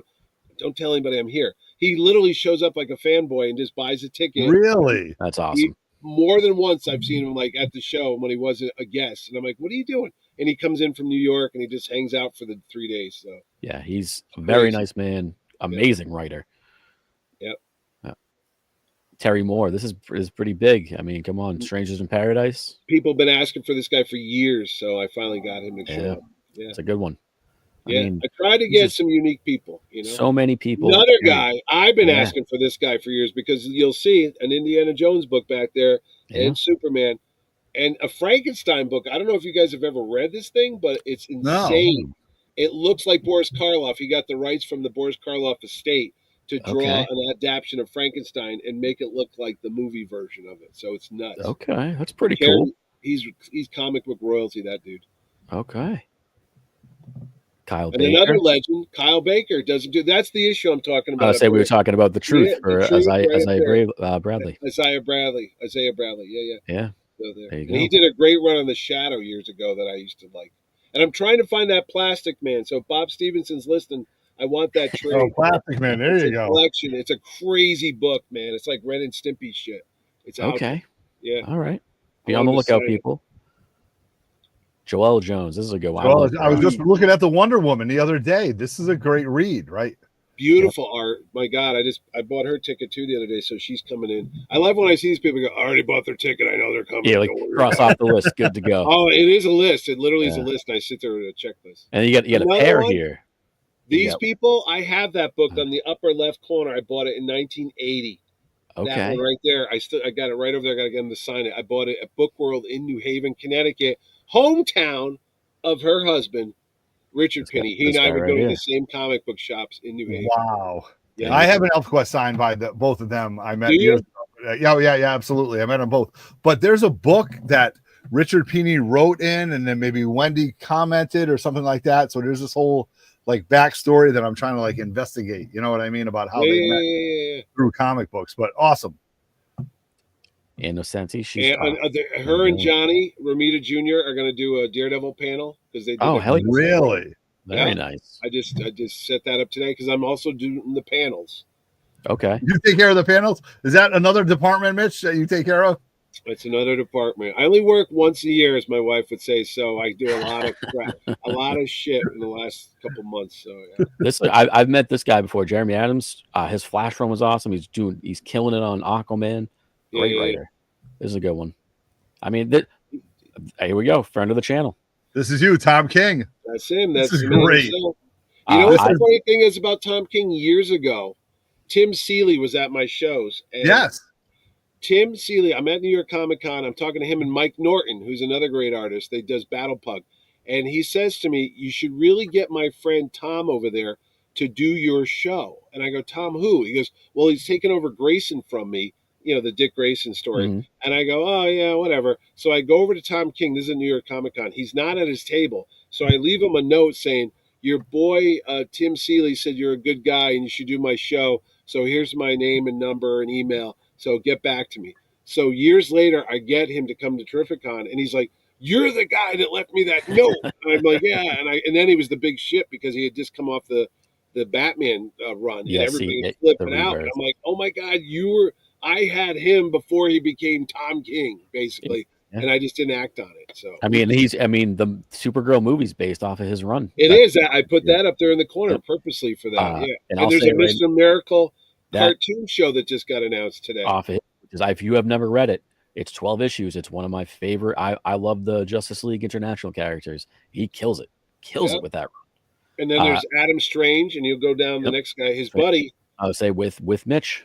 The other Mitch. This year we're going to have 3 Mitches in the house, so be ready, people. We got Mitch Pileggi, Mitch Shiraz, and me. So I don't know if the world can handle all that ego. I've met both these guys before. Super nice, super awesome. So actually, I have one sketch cover in my collection, and it's done by this guy. Oh, King drew on your cover with those. He did a sketch cover for me. Yeah, it's incredible. He did one for me too. It's funny. And again, here's how nuts I am. Go to the Shiraz graphic real quick. Yeah. Okay. Who's on the graphic in the upper corner? Right there, Strange Adventures. Right there, Mr. Terrific. You think that happens by accident, kids? Oh, no. I'm like, literally, because Mitch is like, why'd you put that up there? I go, what's the name of the show, jerk? Terrific. That's why. Okay. And it fits for Superman. He's in the Superman movie in a month. Mr. Terrific right there. Why do you think I bought this? Look at that. There you go. Terrific, yeah. Fantastic. I'm mad at McFarlane because he didn't put the fair play. I would say there's no fair play, yeah. On the sleeves. The new one they did has it, but not that one. So I collect all this junk. Go up. What else? Oh, this guy here. This guy. Classic right here. 2010. I'm talking to him at Baltimore Comic Con. He's sitting there eating a tuna fish sandwich. And I go up to him. And at the time, my kid, Owen, maybe it's 2009. Owen was watching a show called the Super Squad, Marvel Super Squad. Yeah. It was a kiddie version of Marvel Universe. Very kiddie. My kids were watching it too. And they were chasing these things called, they weren't called the Infinity Stones, but they were called like the gems, the Galaxy Stones, or something like that. Like, yes, yeah, and basically it was the Infinity Gauntlet, and Thanos was, and they were trying to get all the gems in it, but they're all like little versions of the kids, like little Silver Surfer. Yeah. And my son was fractals. That's what they were calling them, fractals. And my kid was watching it every day. He loved the show, and I remember going to Starland. I go, hey, do you care that they've taken your Infinity Crusade story, Infinity Watch, and turned it into a little kid's story? And at the time, he goes, No, if it gets it out there to anybody and anybody remembers my Infinity stories, that's great, man. As long as it gets into a new reader's hands, long before the Marvel movies were even planned, with Thanos and the Infinity Gauntlet and all that. So I think it's funny how that just turned around. And then when Jim Starlin at that time, dude, there was nobody in front of him. There was nobody. Right. It was me and him bullshitting with each other. And then of course he becomes rediscovered after the movies. And that's you know, that's how it goes. So. Yep. What else we got there? I'm pretty pumped on this one. Steve Englehart, but he's a legend. Yes, but he doesn't come often, Mitch. You had him a few years ago. He was here in 2017 when we were in the old 2017, building. That's right. And that's when I met him that time. And I can't wait to talk to him again. I think I'm going to have my first, you see it in the background there, the first I Star have Wars. that. He signed it. He signed mine, said to Mitch. Yeah. Also, I'm actually going to have him sign my first Kilowog. He created Kilowog from Green Lantern. Did he really? I believe so. I did not know that. Yep. I think you're right. I was going to say, I think Joe Staten was drawing him, but he might have been him. He'll be signing both of those for me. Who else we got? Oh, Ron this Garner. guy. That guy. Him and his buddy. Keanu, that guy. I mean, listen. Keanu Reeves or something. Canoe. Something like that. You know, Canoe Reeves. How you play that out was brilliant. My mom, my mom was there and she was talking to him. He was very nice to my mom. But she's like, "Oh, Canoe, I love your movie." I go, "Oh, he didn't say a word to her. He didn't say. Yes, your mom is a celebrity. A terrific comment. It can't be the first time he's gotten that too. No, but he wasn't going to yell at an 86-year-old. Well, you said my name wrong. Yeah. Oh, that's. I would have punched him out right there. Come on, don't tell on my mom that way. This guy hasn't been with me in years. He was with Joe me Kelly? like 10 years ago. Joe Kelly, who created Ben 10. Which my kid used to watch all the time. Same thing. Ben Tennyson. That's the same age group as my oldest. Absolutely. Ben 10. Yep. Wow. Oh, I can't say it. But I was going to say there's an actor who I haven't announced yet that has a Ben 10 connection. But I'm not going to say that. Another thing you're going to hear tonight on 3MIB. Little hints. I mean, this guy, you know who this guy is. Uncle Joe. Joe, he is a great person to come to the shows. He's awesome. Yep. But he always seems to have travel issues. There was an issue one time and he went back and forth, but he's a trooper. No. He came during this thunderstorm. It was on a Thursday night. Oh my God. The rain was literally like a typhoon out there. We had to lower the garage door because the water was coming in sideways. It was insane. We were loaded with limb on a Thursday and his plane got rerouted from upstate New York to God knows where. And it took him forever. Right? From upstate New York. And I'm like, so let's hope I'm that still happy you're here, Joe. You know, Oh, I remember, buddy. I was getting the updates. It was crazy. This is another guy hasn't been with me in years, but he's back now. Priest, yep. Christopher Priest. Loved his Black Panther run. I don't have that book, The Crew. And you see there's an Isaiah Bradley on that cover? Yeah. So I gotta go look that up because that might be a good book for getting them to sign, you know? Especially with that big white star in the middle there. Yeah. Oh, that'd be I have the Black Panther issue. I might take it. I might do that some with that Black Panther issue. And he did a Superman too recently. So anybody out there, Uncle Mitchie's looking for The Crew. Okay. I don't know who drew it though. I can't tell the art though. Well, we'll look it up after. We'll look it up. We'll go to the videotape. Kevin Nolan. Love his art. I just saw him in Italy too, so he'll be back, Mr. Kevin Nolan. Well, beautiful artist, beautiful. Fan favorite of mine, created one of my all-time favorite characters right here. Mr. Gold, Dan Jurgens. Yeah, I think he did something with Superman. Yeah. I'm pretty sure he did. I think and that's the book I was talking about. That Mike Perkins in the background. See the Batman First Night. It just came out. It was a black label. It was a larger size book, but Mike Perkins did amazing artwork, and he was selling it in Italy when I was there. But the pages were just so huge. I was like, I can't bring that home. This guy is actually doing a commission for me pretty soon. Jurgens? Oh yeah, really? Booster Gold, my all-time favorite. I get it from the creator. Gold action figure right there. Booster Gold. I got the Funko Pops in the back over there. Do you have? Is there a Booster Gold Funko? There's a pack. It's a 2-pack with him and Blue Beetle. Oh, Blue Beetle. Oh, really? Cool. Blue and gold, maybe. Mitch, is your area just getting tighter and tighter? Everything's falling over, dude. Every time I'm afraid to touch something because I got shit everywhere. There's also an awesome McFarlane set of Booster Gold and Blue Beetle. I have that as well. Oh, okay, cool beans. Great, very very cool set. I'm not the only one that starts gathering stuff up. because I literally have a box in the corner that every time I go, oh, I got to get that signed, and then I'll forget it. And then my wife's I bought the DVDs. I'm ready for this. I'm like thinking about Chris, I'm thinking about Howard. Do you? I honestly, Chin, I wait to the last friggin' minute, and the Wednesday night you see me scrambling here in the basement. I couldn't find my Berserker #1. I had a foil cover. I was trying to get it for Keanu. I ripped this effing house apart. Could not find it. For one book, Mitch. For one book. For one book. There's always one or two books that I do that with. Like right now, I'm doing all the hero stuff, and then I already have the list going for Terrificon. I already have it going. Hey man, I am such a friggin' nerd when it comes to this shit. You know. Yep, same here, man. Lord knows what we all love it. We all love it. Well, that's why we're all watching this show. Yeah, really. We all got the OCD. About it. We're spending a Friday night talking about it with everybody around us and how excited we are for this. You would think, right? You know? We got Howard Shaken, been there many times. Mr. Shaken. Staple. Yep. Here we were just talking about her husband. Who was unable to come last year because she was ill, but she's making up for it this year. So back this year, along with Walt. And her chauffeur, Mr. Walt. Which I will say right now, Otto is the market to pay someone to stand in line. I need a body. I need a body because I need 2 sketches. I need to leave with 2 sketches from the side from Walt, and I'll have a linear set, and that's it. So if you're out there and you want to make $100, didn't he do you a frog? Didn't he do you a frog? I have a frog from him. He did the frog. So I have a Thor. No, I have a Better A Bill, and I have an Odin. Oh, do you? Yes, and I need a Loki and a Thor, and I know he will do Thor. Yeah. So I need a body to stand behind me, and I will pay up to $100 to stand in line with me. And it's easy to stand in line with me. Trust me, I'm very easy. I'm very easy. So whoever is out there, and you want to make $100, come stand in line with me. I only have a Thor from when he first came to the show back in 2017. I don't have anything, so he does. You know what I will say? Not only does he charge almost nothing, it's kind of crazy to me. Yes, it goes all to the Hero Initiative, and then he donates it. He donates all the money. He does them super quick. I think he did my whole 11x17 Throg in 5-7 minutes. Oh my god, the Better A Bill, forget about it. You know, and then the Odin he did for me, it's amazing. Yeah, listen, it's awesome to see the work that he does, and Thor 337 was very important to me, man. When Thor lost the hammer to Better A Bill, unbelievable. So this is great. Oh, Jerry Ordway, Mitch. Hold on. I got my Beta. You know what? I do have Beta Ray Bill Funko Pops over here. Signed. I'm looking right at it. Signed by Walt. That's a good move, Mitch. Yeah. Because I do have a bunch of Beta Ray Bill stuff. Oh, that guy. I was just with him yesterday. Our newest Power Cosmic podcast episode dropped this morning. What did you talk about this time?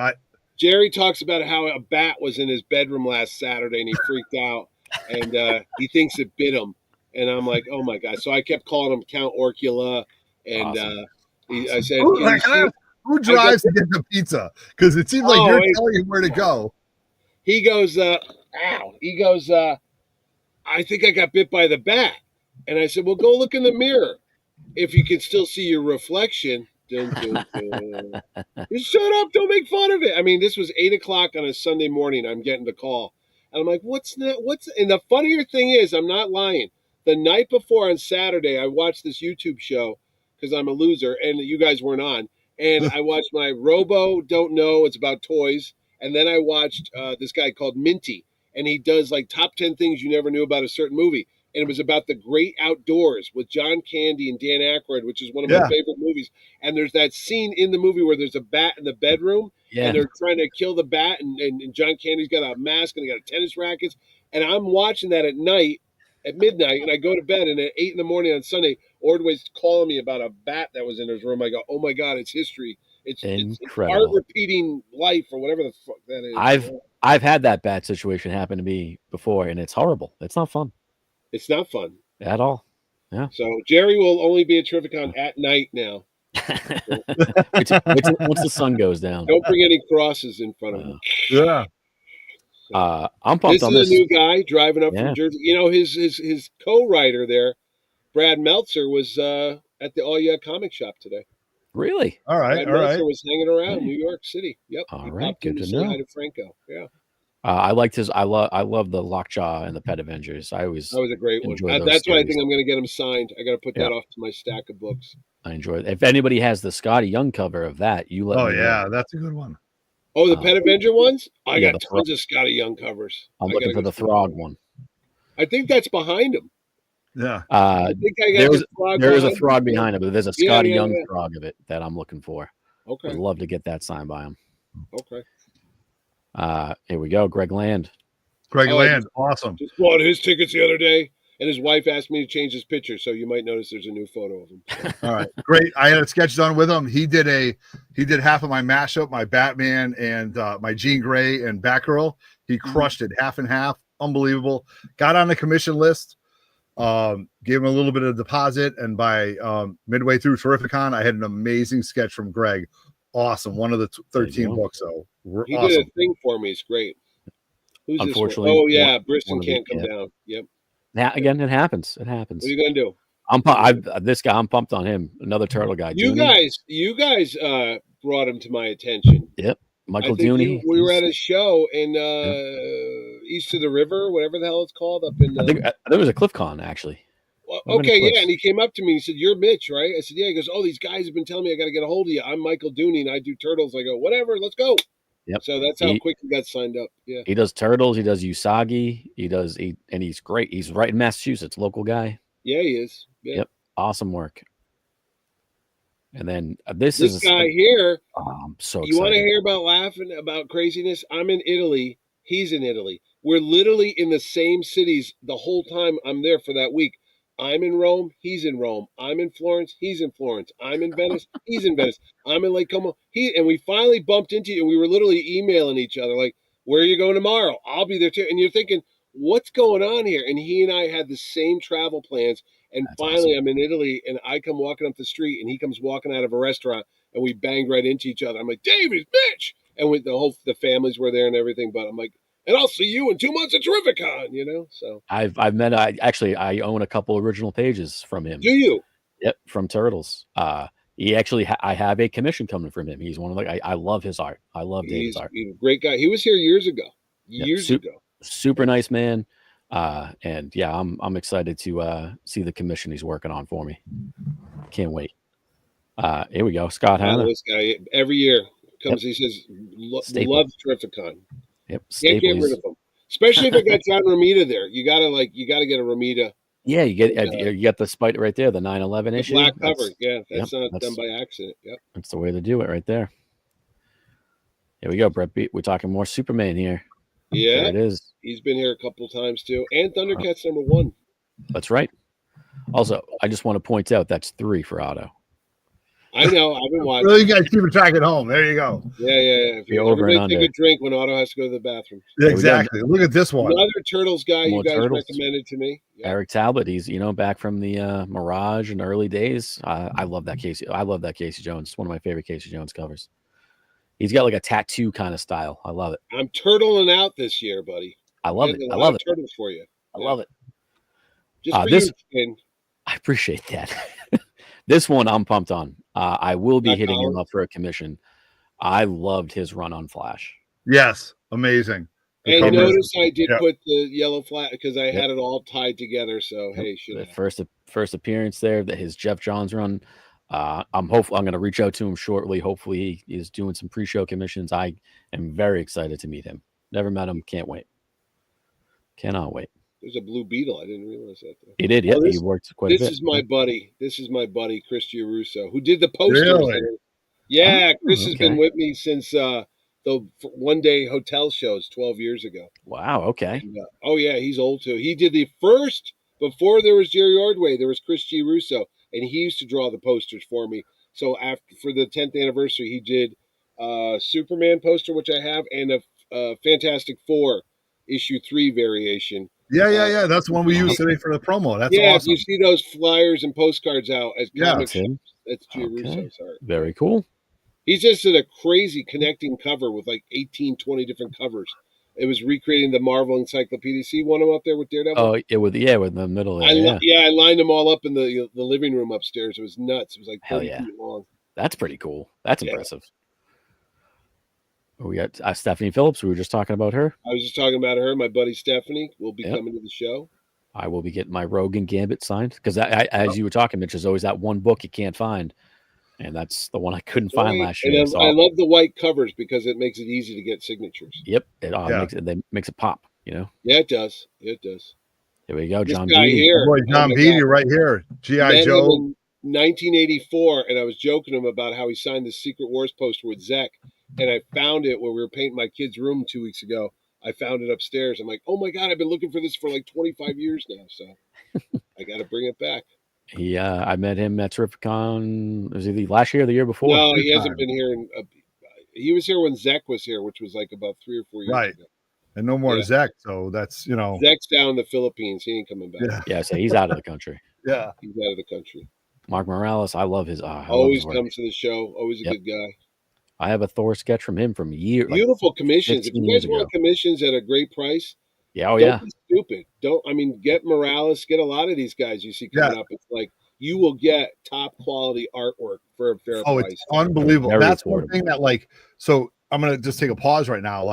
Ron Leary is working on amazing pieces for me and Roger. Yeah. And we planned on picking it up there, but Ron's been killing it, so I might pick it up before. Ron did a Peggy Carter for me years ago. I still have it. It's an original cover. It was a sketch cover. Captain American Peggy Carter. Maybe I'll get Haley Atwell to sign it. It is beautiful. Ron does such fucking good work, man. He does. And then this guy right here, Uncle Al. That troublemaker. That Uncle Al. Son of a bitch. This guy's got a commission for the one up there. That's right. That's right. Can't wait to pick it up. Chin's gonna. You see that cover? You see. Here's a little inside baseball. See that cover up there? The Black Cat cover. Yeah. The original. Somebody brought it to Heritage Auction last year at our show. Had the original artwork for it. Yeah. Sold it to Heritage Auction or auction it. You ready? Yeah. I think I'm gonna say was it $1.2 million. Yeah, it was 1.2. Yeah, that thing sold for 1.2 million. And Milgram drew it of all people. Mm-hmm. Yep, he actually did it. I have a commission from him. He did a Firestorm for me. Absolutely killed it. Oh yeah, Firestorm's his baby. He'll do that one for you. He drew a great cover of Mr. Fantastic, Plastic Man, and the Elongated Man for me, all having a race, and they're all stretching. It's great. And hello to Cliff Con. I see Cliff just popped in. The true hype is this nut. I was just fighting with him today. Him and we all go to the movies together. Me, him, Ordway, a couple other people. My wife calls it the Island of Misfit Toys. He's one of the movie guys, Mitch. He's one of the movie guys. Yeah, he's the Charlie in the box on the show. We got right here, Koloski. He's coming down from Canada again this year for it. Really? Thank you. How long a drive is that? I'm going to shout him. He was the guy that did the amazing Endgame Avengers thing. He's the guy? That video? Oh my God. I show that to everybody. Dude, everybody was like, who is this? Who made this? This was freaking phenomenal. Yeah. And I was like, why am I Thanos? And he's like, no, I don't mean anything. I was like, you son of a bitch, I'm a bad guy. No, I know. I was like, he's got a 7-hour drive and he's taking it. Well, thank you for coming down for 7 hours. There you go. We got a guy coming in from Australia this year, so yeah. Okay. Just saying. We got Franco. We got Dan Parent. All the Archies. Oh, Parent's been every year, dude. If you another great commission. I'm going to do get a commission, I'm getting a commission from Dan in the Archie style. I can't wait. Do the milkshake scene.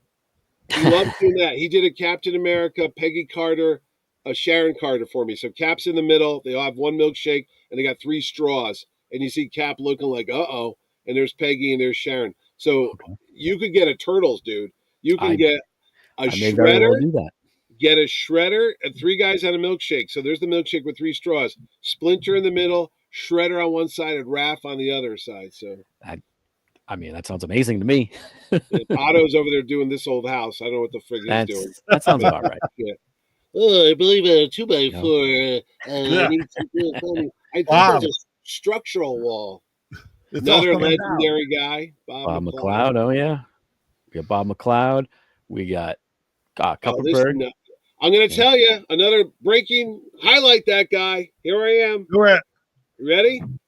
The first ever Captain Terrificon Presents comic book just went to the printers yesterday. It's an anthology. Every year I'm going to change it up.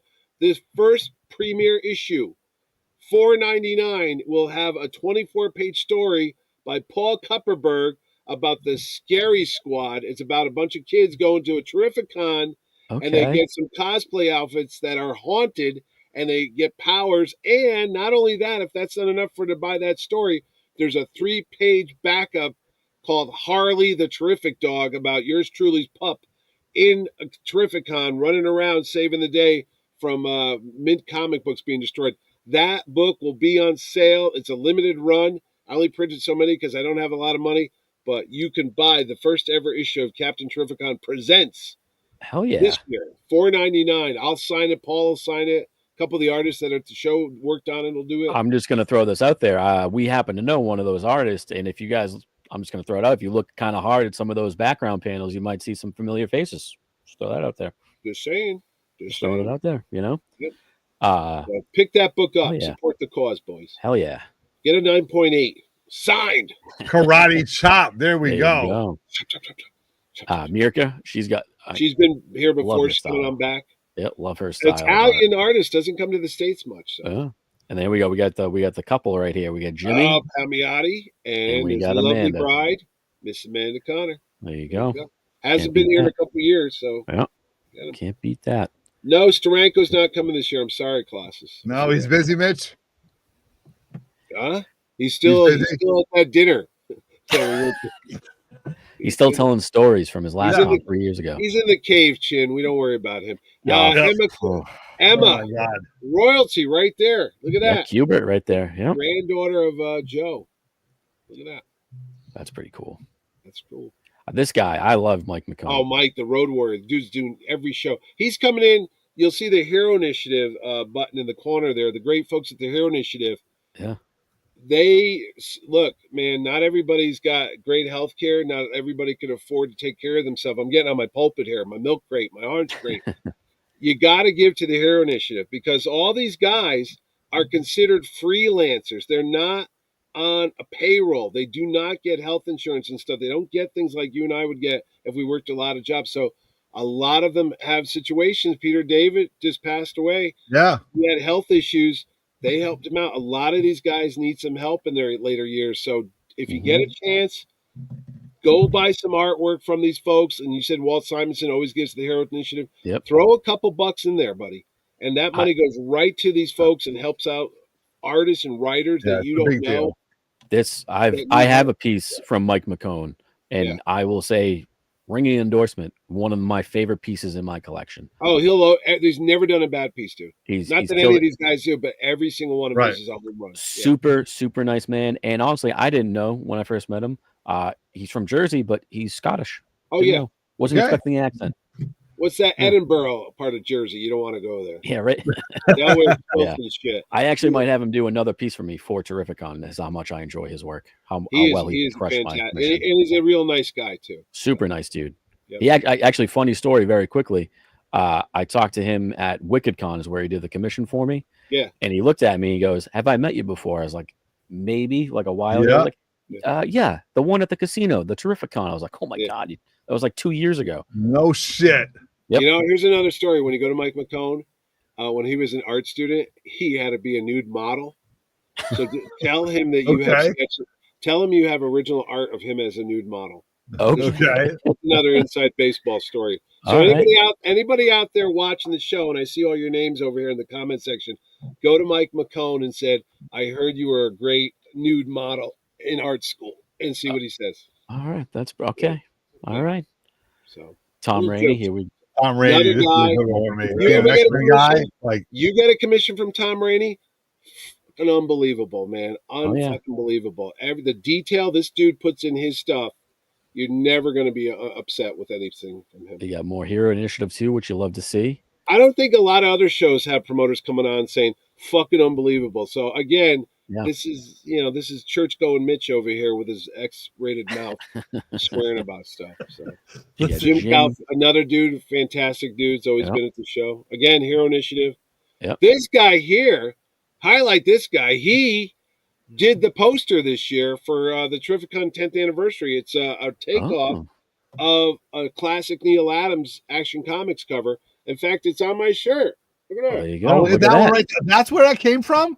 Yeah. I was looking at that one today, Mitch. I was going to use that for the photo today, though. Oh, my God. That's Tom Derenick's artwork, and I said, "Could you draw some look like Neil?" He fucking nailed it, and I even did the logo to look like Action Comics. So there you go. Very cool. I'm cool. gonna make that. I think I'll make that a print and give it out to people. All right. That's a good print. This guy Ralph here, Macchio. You know him from the Karate Kid. He was unbelievable in The Outsiders. Son of a bitch, he could do the crane kick like no other bastard out there. When you see him, it's amazing what they do with makeup, because I swear to fucking Christ, he looks so much different on screen. Looks like a whole different person. He's a whole different person. I don't know what the fuck the deal is with Ralph Macchio, but I'm awesome. Unbelievable. Great actor. Loved him in My Cousin Vinny. That's of course the writer editor at Marvel, who's a legend himself. But with the name though, I swear to Christ, I had Ralph Macchio, the actor, at my show, and I've had this one. I should have put them side by side just to screw with people. But, that actually would have been pretty funny, right? And then talking about another married couple right here. Oh, that's right. Local heroes right here. Yep. Chris Minga and his lovely wife, Miss Zulu. Yeah, Chris Zulu. She is too. Love the style. Those covers she does. Kills them. The holidays, the kids' versions. Oh, I got them all. I literally went out and bought them all, so I got to get her to sign it. So. She does amazing commissions too. And again, long-time friends of the show. I've known them for, 12, 15 years now. I've known both. Them First time they've been at Terrificon, though. Really? Yeah. They were at the shows I was worth years ago, but they've never been at Terrificon, so they'll be there. Okay. Yeah. This guy here, another legend. Yep. Charles Paul Wilson. Has also done some Turtles work. He has. Yep. He has. You get all your Turtles books. I'm pretty pumped on this. I just bought his airline ticket last night, this nutcase. So he's official. I'm going to see if he'll do a booster gold for me. Oh, he will. He will. He does great. He does great marker drawings, by the way. If you want a nice color drawing, I think they're like $200. He'll do a headshot, full color. Beautiful stuff. I got a Captain America all grayscale from him. So. Okay. Nice guy, too. Nice guy. Chris Capania. Yeah, I love his work. Another long-time Terrificon guy. He's working on Roger got a great print from him. Awesome. Yep. He's doing a nice Captain Terrificon 10th anniversary thing. Another dude. It's in the Constitution. You are not allowed to have a comic book convention without Keith. Without Keith Williams. It's one of the charters. It's like you must have Keith Williams, or it is not a comic book show. That's very true. Yeah, he finished up my Jean Grey arts, and Jean Grey was holding 2 beer steins in a German dress. It's amazing. He absolutely crushed it. So, dude, I got about 10 pieces from him. He's always giving me stuff. This is another great art. Again, all these guys, I'm telling you, you can't go wrong. The biggest thing for a commission from this guy, Keith, all these people we're talking about. We're talking like $100, $150. Alex, you're going to get amazing freaking drawings for your private collection. I've met this guy many times. Keith, he's amazing. Great work. He's the shortest drive to Mohegan Sun. He literally lives down the street. Oh, there you go. And notice the cover. Let's see the cover up there. Jeez, I wonder why. Well, fair play, Mr. Terrific. Mr. Terrific. Look at Mr. Terrific right there. That's a book. I got him to sign that. I should have him draw Captain Terrificon in there. You know, that'd be pretty cool. That's awesome. Put some of the T-balls there. This is Buddy. They always sit next to each other. Yeah. So when you check them out, there you go. Did that classic cover with the Batman Red Hood. This guy here, double dip. Yep. He's on the actors page and he's on the comic page. So there you go. There you go.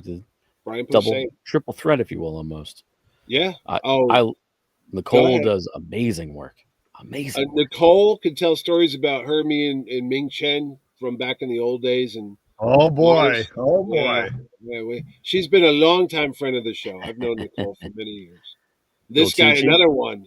Billy, long time, Mitch. Day one, though, right? Like from Billy's day one. Been with me, yeah, since the Trumbull one-day shows. Yeah. There you go. Yep.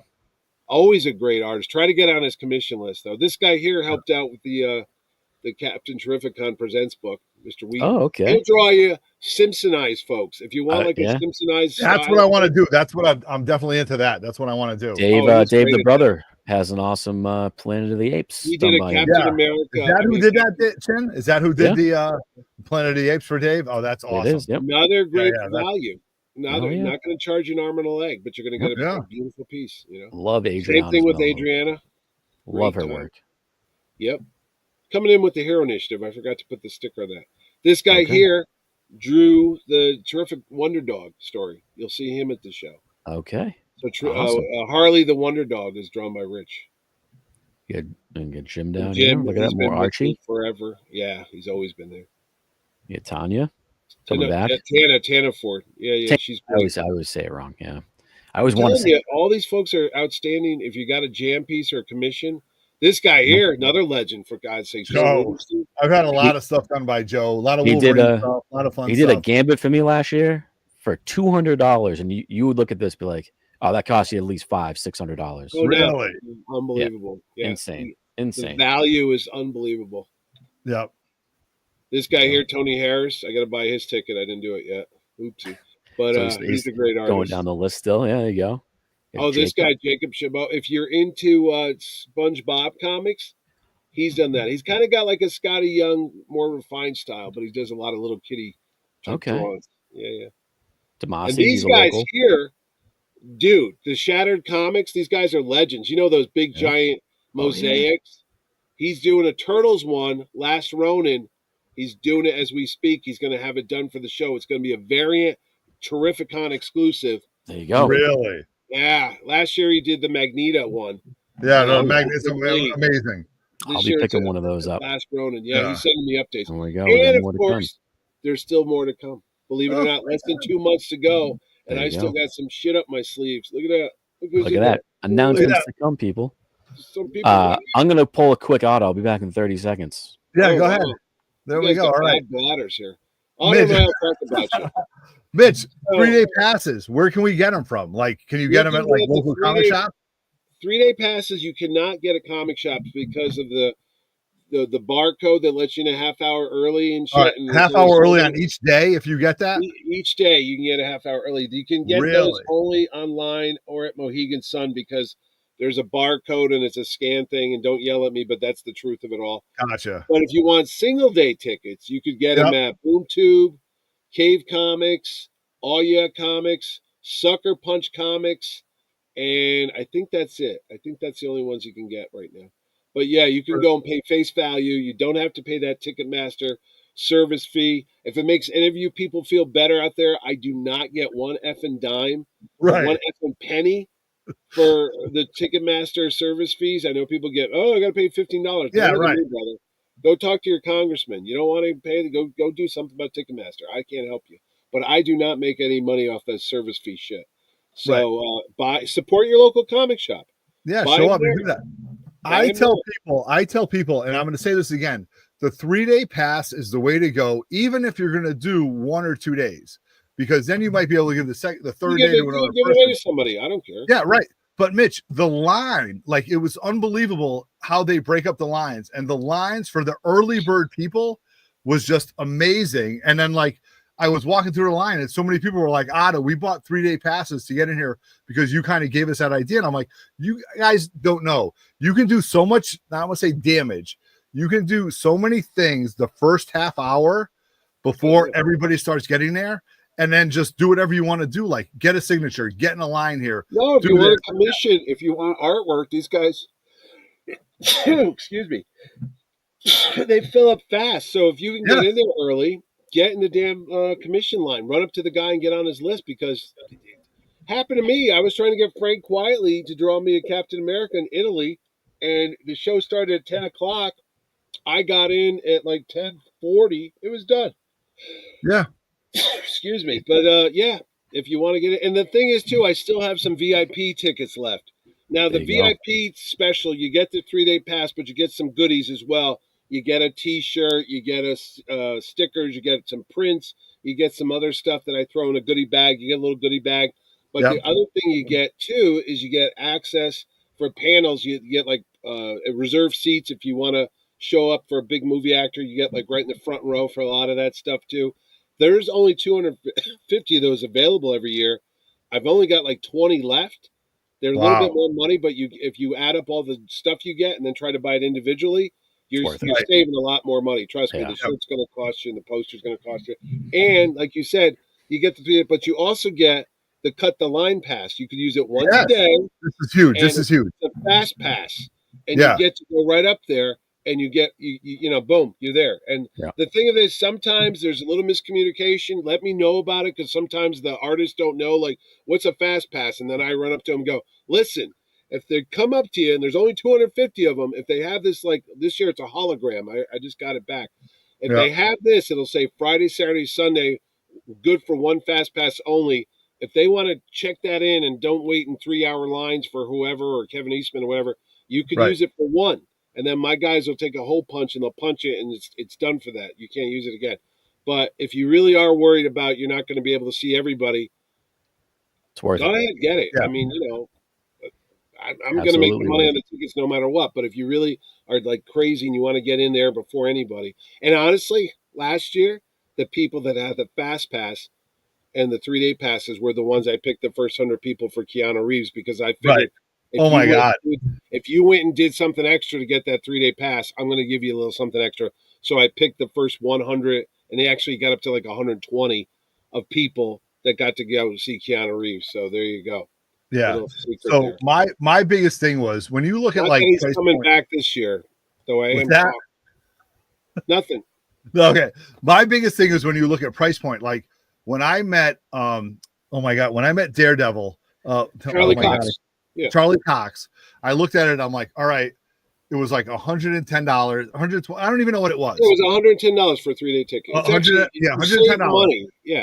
But I went up there and I'm like, okay, it's the end of the day. It's a Sunday. How much money do I have left? I'm like, look, I'm just going to pay it.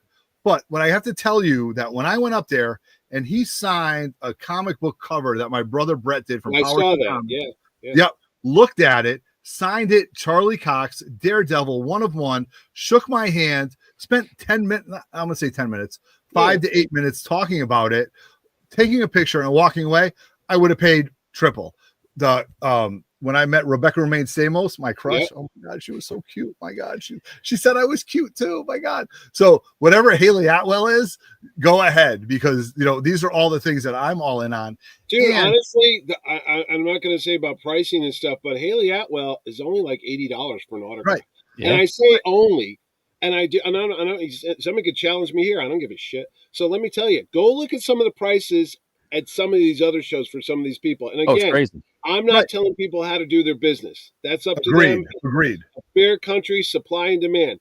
But let me tell you, buddy, when I see people charging like $300 or $400 for a scribble of ink that you could barely make a name, that's all I'm going to say. I'm just going to say, are you freaking kidding me? After all that money, you can't do. I've seen you mentioned Lou Ferrigno, dude. The guy's got one of the most beautiful signatures. You could read every letter. He's from old school where they learned how to write their name in Catholic school, like I did. But I've seen some that there's some people, certain actors that play certain superheroes that I have autographs I'm looking at. You don't know what the hell you're looking at. Right. It could be a goddamn scribble of ink. It could be their name. It could be a tic-tac-toe. I don't even know what the hell it is. And it cost me like $350. I'm like, are you fucking kidding me? Yeah. So whatever. That's just me. That's just me venting. Again, you're not going to hear it. And but you're incredibly right. I'm just like, hey, dude, I know what the value, dude. I grew up poor. Okay. Right. If I'm going to spend $300 or $400 on something, I want you to give me your freaking attention and draw a nice signature and have some respect for me. That's all I'm saying. And that end of my pulpit, end of my, no, to that point though, like, I'm like, for that money, the experience that I had, it was unbelievable. I'll never forget it. I'd pay it again. Haley Atwell, I can't wait to take a picture with her, tell her how much I loved Agent Carter and all that other things. Like, well, that's where this comes in for you, Otto. What's that? Yeah, I saw the restraining order. I go, they ain't talking to me. I know. But to that point, though, those memories might not happen again. You might not have the ability to meet these people again. You never know what's going to happen. Dude, I stood in line at New York Comic Con to get Haley Atwell's autograph. And people, here's another weird thing when you see me at shows. They go, why are you in line? Why are you standing in line with everybody else? I go, I always want to see what it's like to be a fan on the other side of the fence or the other side of the table. So you see me, I buy these things at New York Comic Con. I wait in the line with all the fans like everybody else for the photo ops. And even the agents see me. They're like, hey, Mitch, what are you doing there? I mean, we know who you are. You could come backstage. You can come in the green room. I go, no. Don't treat me any differently. I want to be treated like, and I've stood in line and people see who I am. They go, why are you in line? I go, to Right. get an autograph. They go, can't you just get one for free? I go, I could. Man of the people. And no, but I go there and I take notes on the experience and what was done and how they did the photo op and what he got scanned in and how it went and how you talk to the people and all that. So yeah, there's a little bit of science behind this stuff and how the things work at my show because I've learned by going out there to other shows and go, yeah, I don't like that. That Right. sucks. I'm not doing that shit. No, let's try to fix that. Or I'm not, I'm not Jesus on the mount here. I don't walk on water. If I fuck up, I have people write me letters. I get pissed, but I read it and then I go, well, I can see what that guy's saying. That makes sense. Let's work that. And I'll go talk to my guys. I'll say, hey, so and so said they couldn't get through here and this and that, and do something with this. All this shit goes into the show. I mean, literally, I take what's said to me as long as you're respectful, as long as you're sitting there trying to talk to me in a nice way. Don't be an asshole. I'm not going to put up with bullshit. Let me just tell you now, if you don't have respect for me, I don't have respect for you. So if you write me some nasty letter and start calling names, delete. I'm not listening to that. I wouldn't listen to it if it was out in front of me. So if you have a serious gripe, if you have something there that you want to get off your chest, talk to me. Don't scream at me because I ain't listening to you. Don't yell or swear at me because I'm not listening to that. But if you're an intelligent person and have a conversation, we could talk and I could see what your point is and we'll discuss it. But I don't need anything. My dad would say to me, cursing, and I'm terrible at it. Cursing is the language of the uneducated. That's what I get that. You can't express yourself in an intelligent way and you have to resort to guttural sounds and grunts and cursing.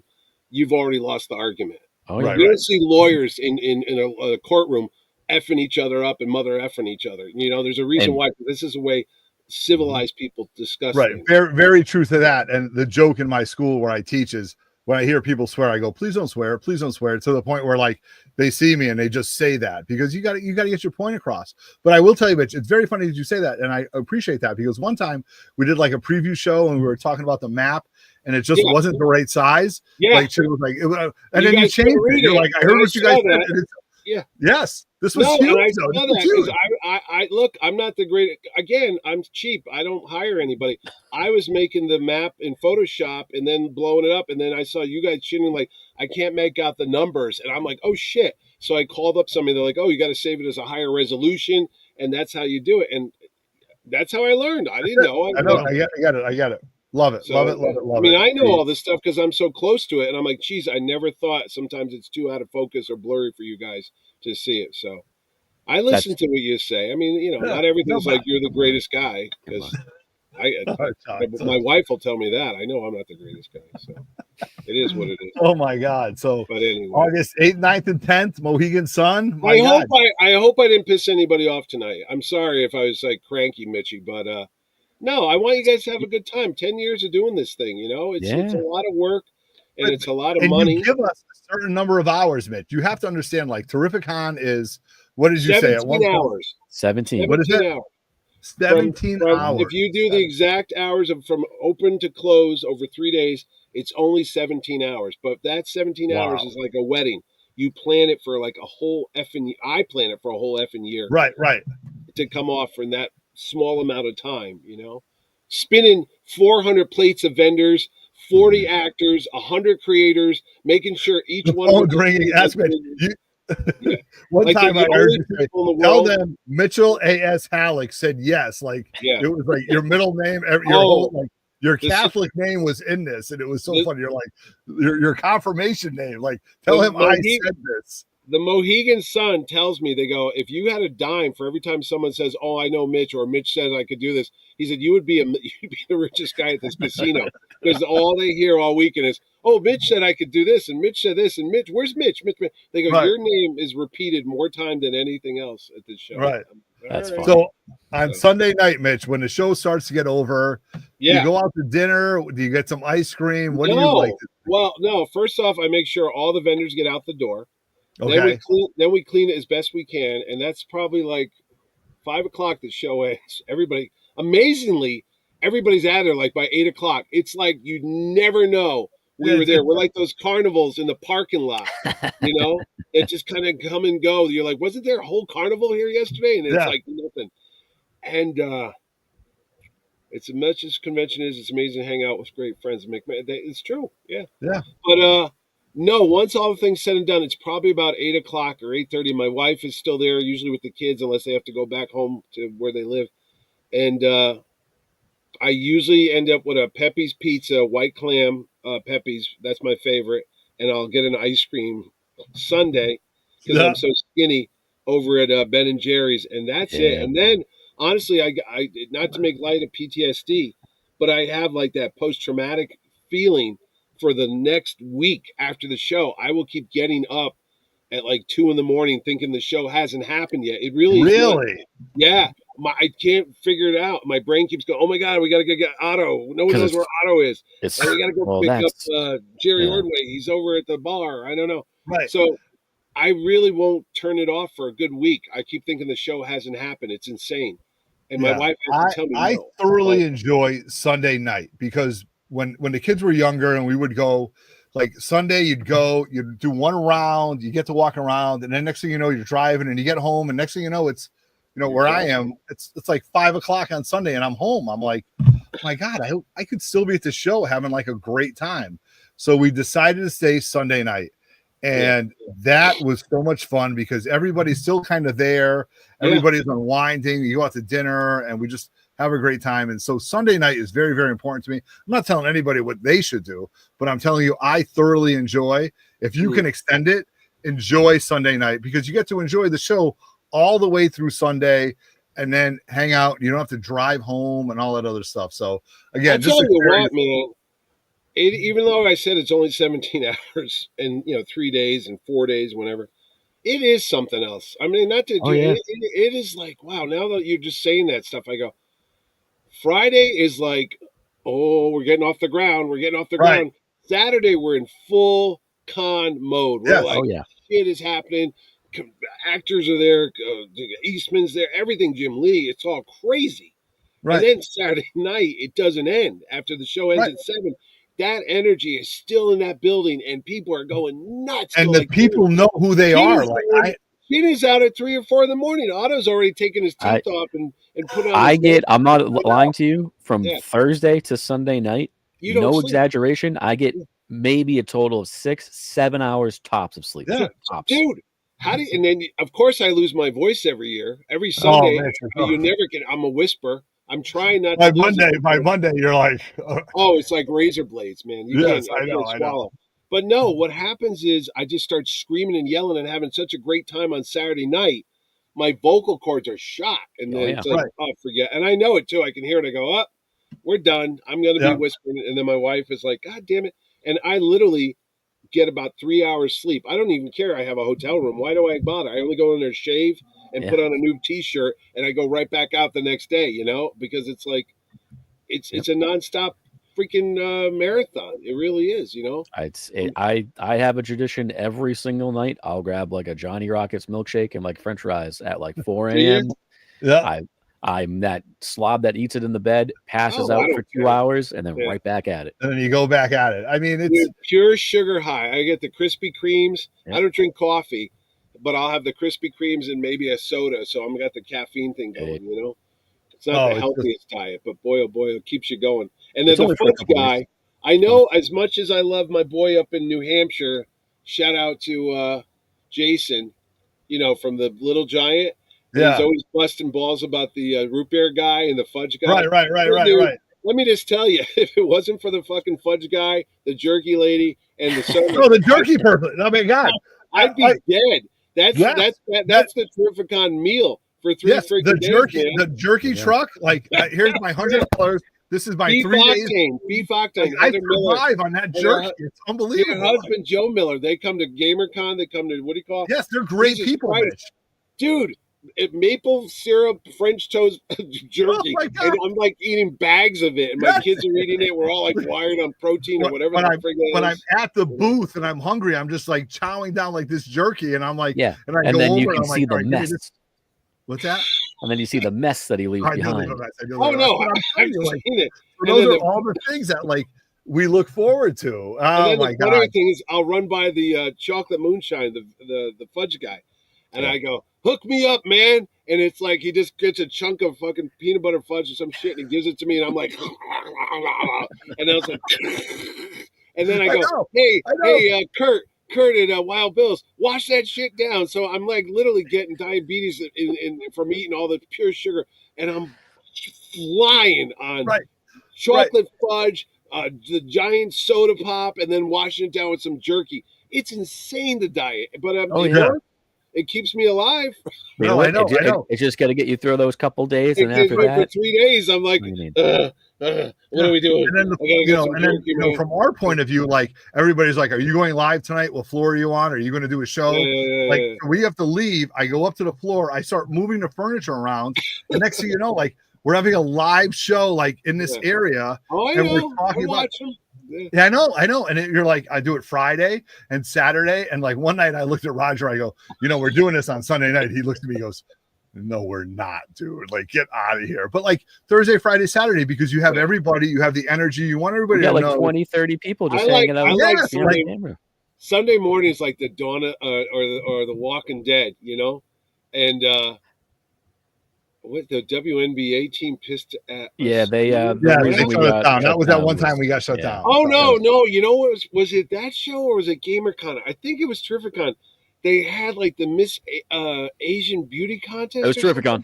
They made it onto our show. What was going? Yeah, you and I think Chin was with me. It's like it ended like at 1 in the morning or something. Because it was like different times. It looked like a prom. All these women started coming out with these big dresses and gowns and these banners on and crowns and tiaras. It was awesome. And guys were running around with tuxedos, and I'm like, what the frig is there? And they showed up and like they started walking around while we were live, and I'm like, oh, this is a little weird right now. Like, and the lobby got taken over. I was downstairs in the hotel lobby, and I think it was shaking, but we're all like, what's going on? All of a sudden, we were like in the middle of a game show. We're like, where are we going, man? Yeah. So and that's the best part because, yes, Terrificon's going on. There's concerts. There's, Asian. And I like the look that people give us. You notice that? The people that don't know anything about comics or whatever, they're like, what's going on? And they'll see stormtroopers walking by and they'll see guys dressed in cosplay outfits and shit. And they're like, what the hell is that about? You get the Chaz Palminteri, the funny books, really? Yeah. Comic books. That's what you get. Yeah. But I can't. And then I see the pictures too. Not only the videos you guys all make, but I watch all that. But then people tag Terrificon. Mm-hmm. Oh my God! I see thousands of photographs for weeks on end from people like, oh, they're always in front of that big glass sculpture. The big glass thing. Oh yeah, right down in the main lobby down there. The waterfall bar.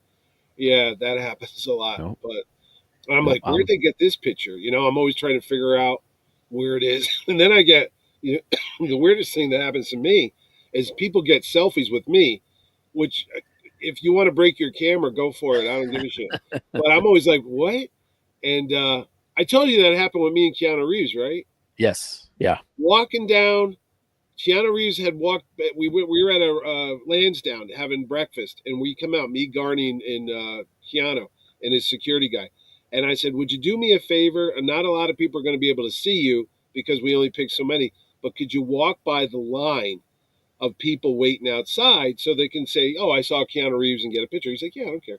So he was a very nice guy. So we're walking down, and this kid recognizes and goes, hey, and we both stop and look, and he jumps in front of us, and he goes, can I get a selfie? And I'm like, oh, no, it's going to start now. And I'm like, yeah, all right. And Keanu Reeves looks at me, and the dude gets a selfie with me, and he looks over, and it's like, what? Who are you? And then, thanks, Mitch. And Keanu's like, you're very popular here. And I'm like, yeah. And I walked down there, and the kid called me the other day. He's doing like a high school paper. And he goes, hey, I took a picture with you last year at the show. And I'm like, uh-oh, where's this going? And he goes, can I do an interview with you? Because I'm writing a paper about, I don't know why, me.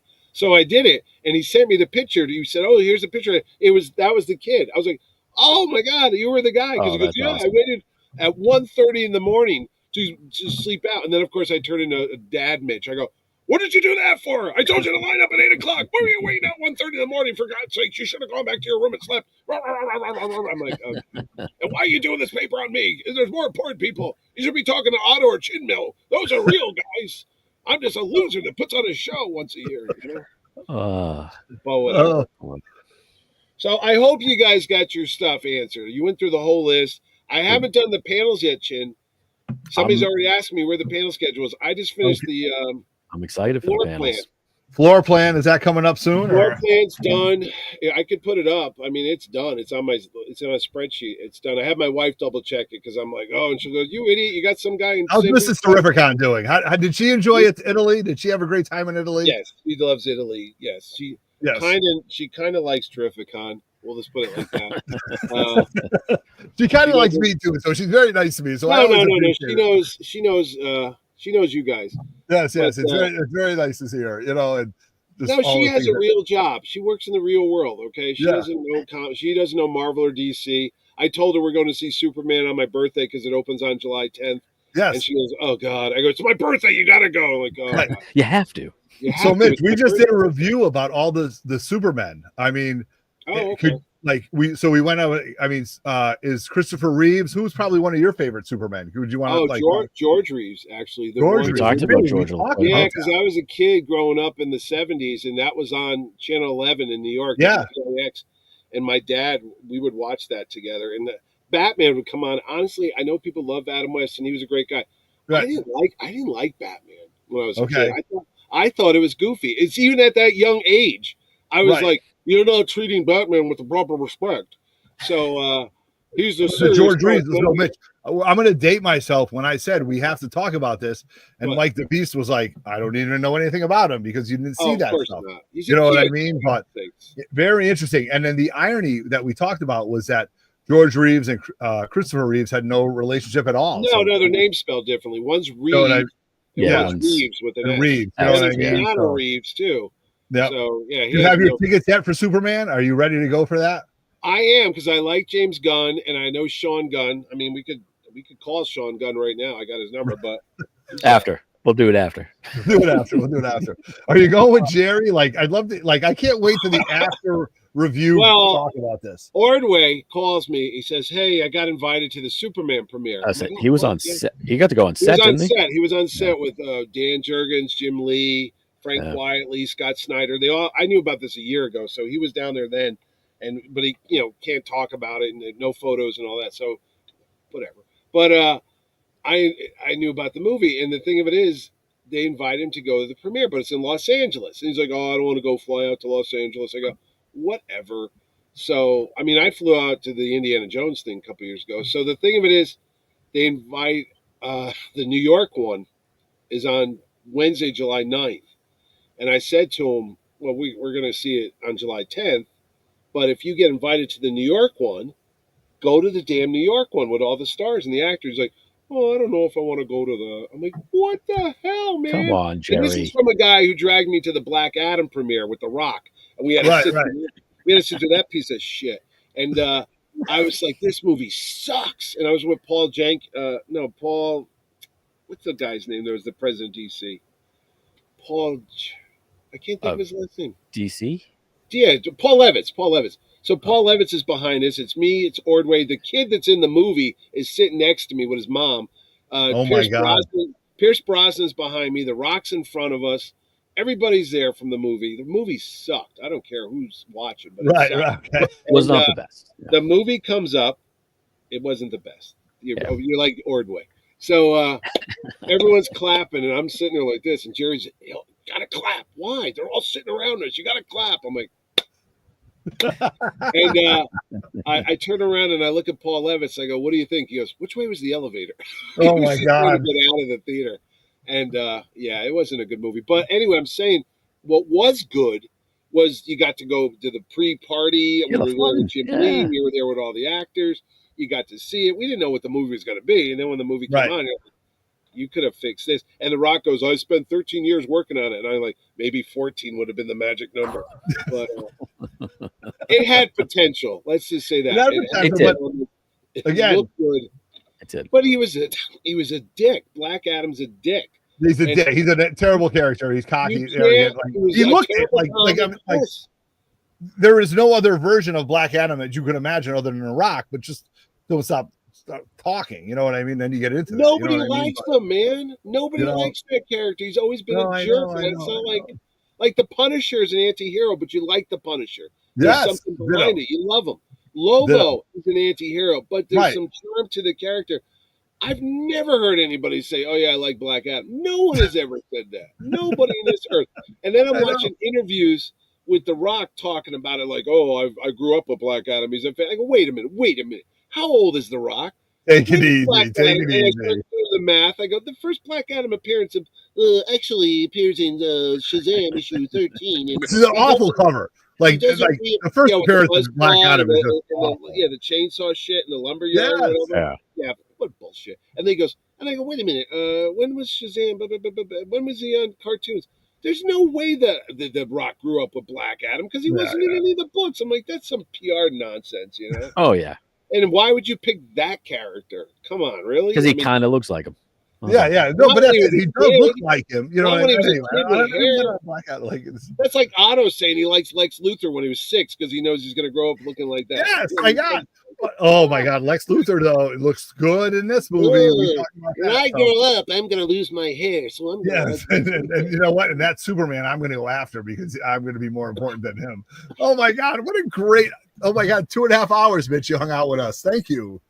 I got nothing else to do. I've told you this before. I could go upstairs and spend thousands of dollars on airline tickets, but I'm not. I know. I mean, that's a solid weekend. Yeah, that's it. I'll tell you some secrets. Don't buy airline tickets on the weekend. I've learned this from 12 years of this shit. The Magic Night is Monday into Tuesday morning. That's when the prices drop on airline tickets. Wednesday's not bad, but once it hits Friday, Saturday, fuck. Don't. And try to get them at least 2 months before. Oh, minimum. I mean, yeah, well, the actors don't know their schedule a lot, so I have to wait for their filming schedules, and that's what takes it. Dude, I've spent crazy money on some people sometimes. I will say, anybody that's watching this, if you can't get into Mohegan at this point, please look off campus. Go to the Hyatt. The Hyatt, for the first year ever, the Hyatt, which is not even half mile away. Yes. And there's a shuttle that goes back and forth. Shuttle every hour till 3 in the morning. Yeah, the Hyatt's gorgeous. They have the Hyatt. There's a microtel, and there's another hotel. Holiday Inn is where a lot of my guys stay at the Holiday Inn. Yeah, which is and they will ship you back and forth. It's like $180 a night or something like that. Yeah, and I know people go, "Oh my God, it's so expensive." You got to understand, it's like going to Disney World. Okay. Yeah. Disney World ain't cheap. If you've never been there, the hotels at Disney are expensive. The park is expensive.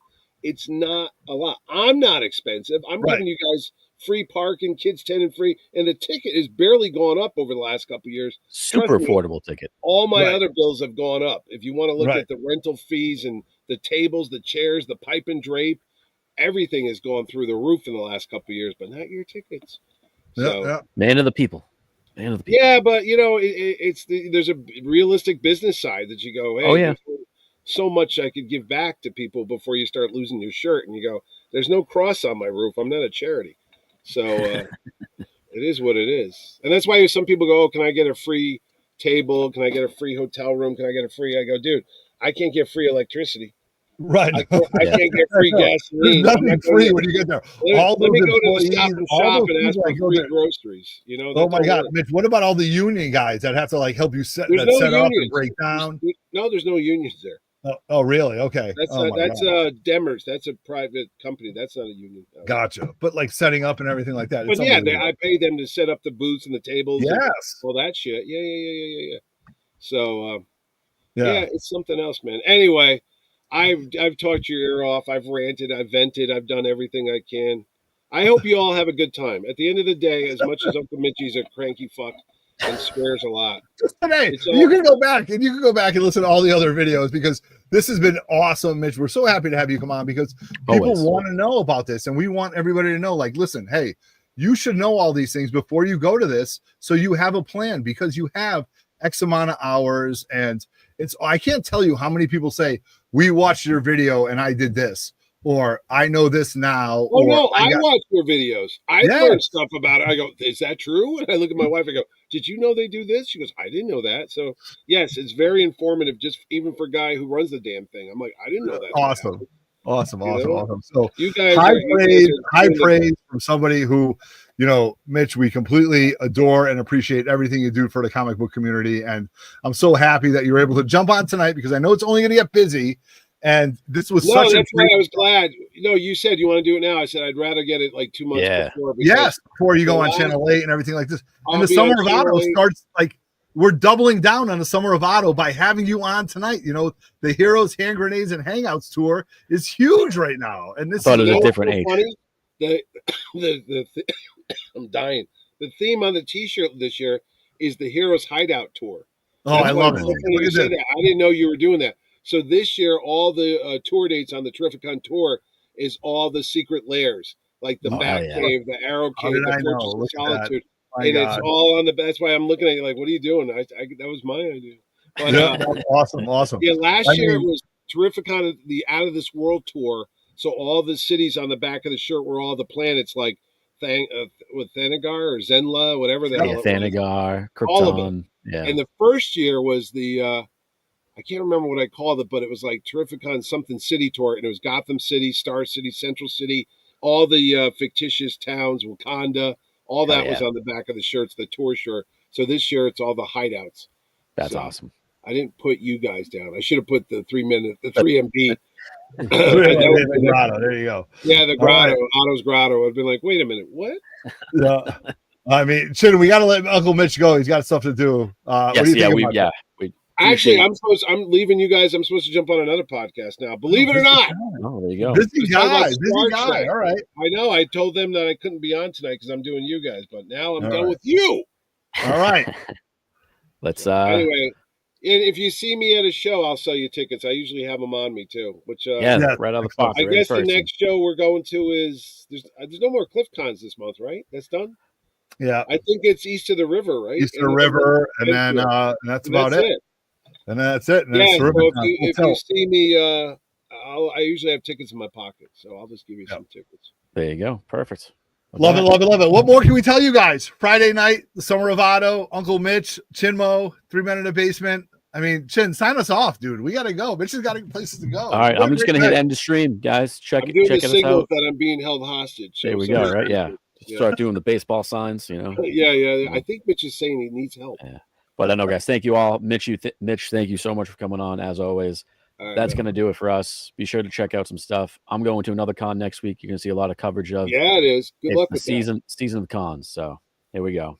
All right, boys. Bye-bye. Adios. Good night, Canada. Go to Terrificon.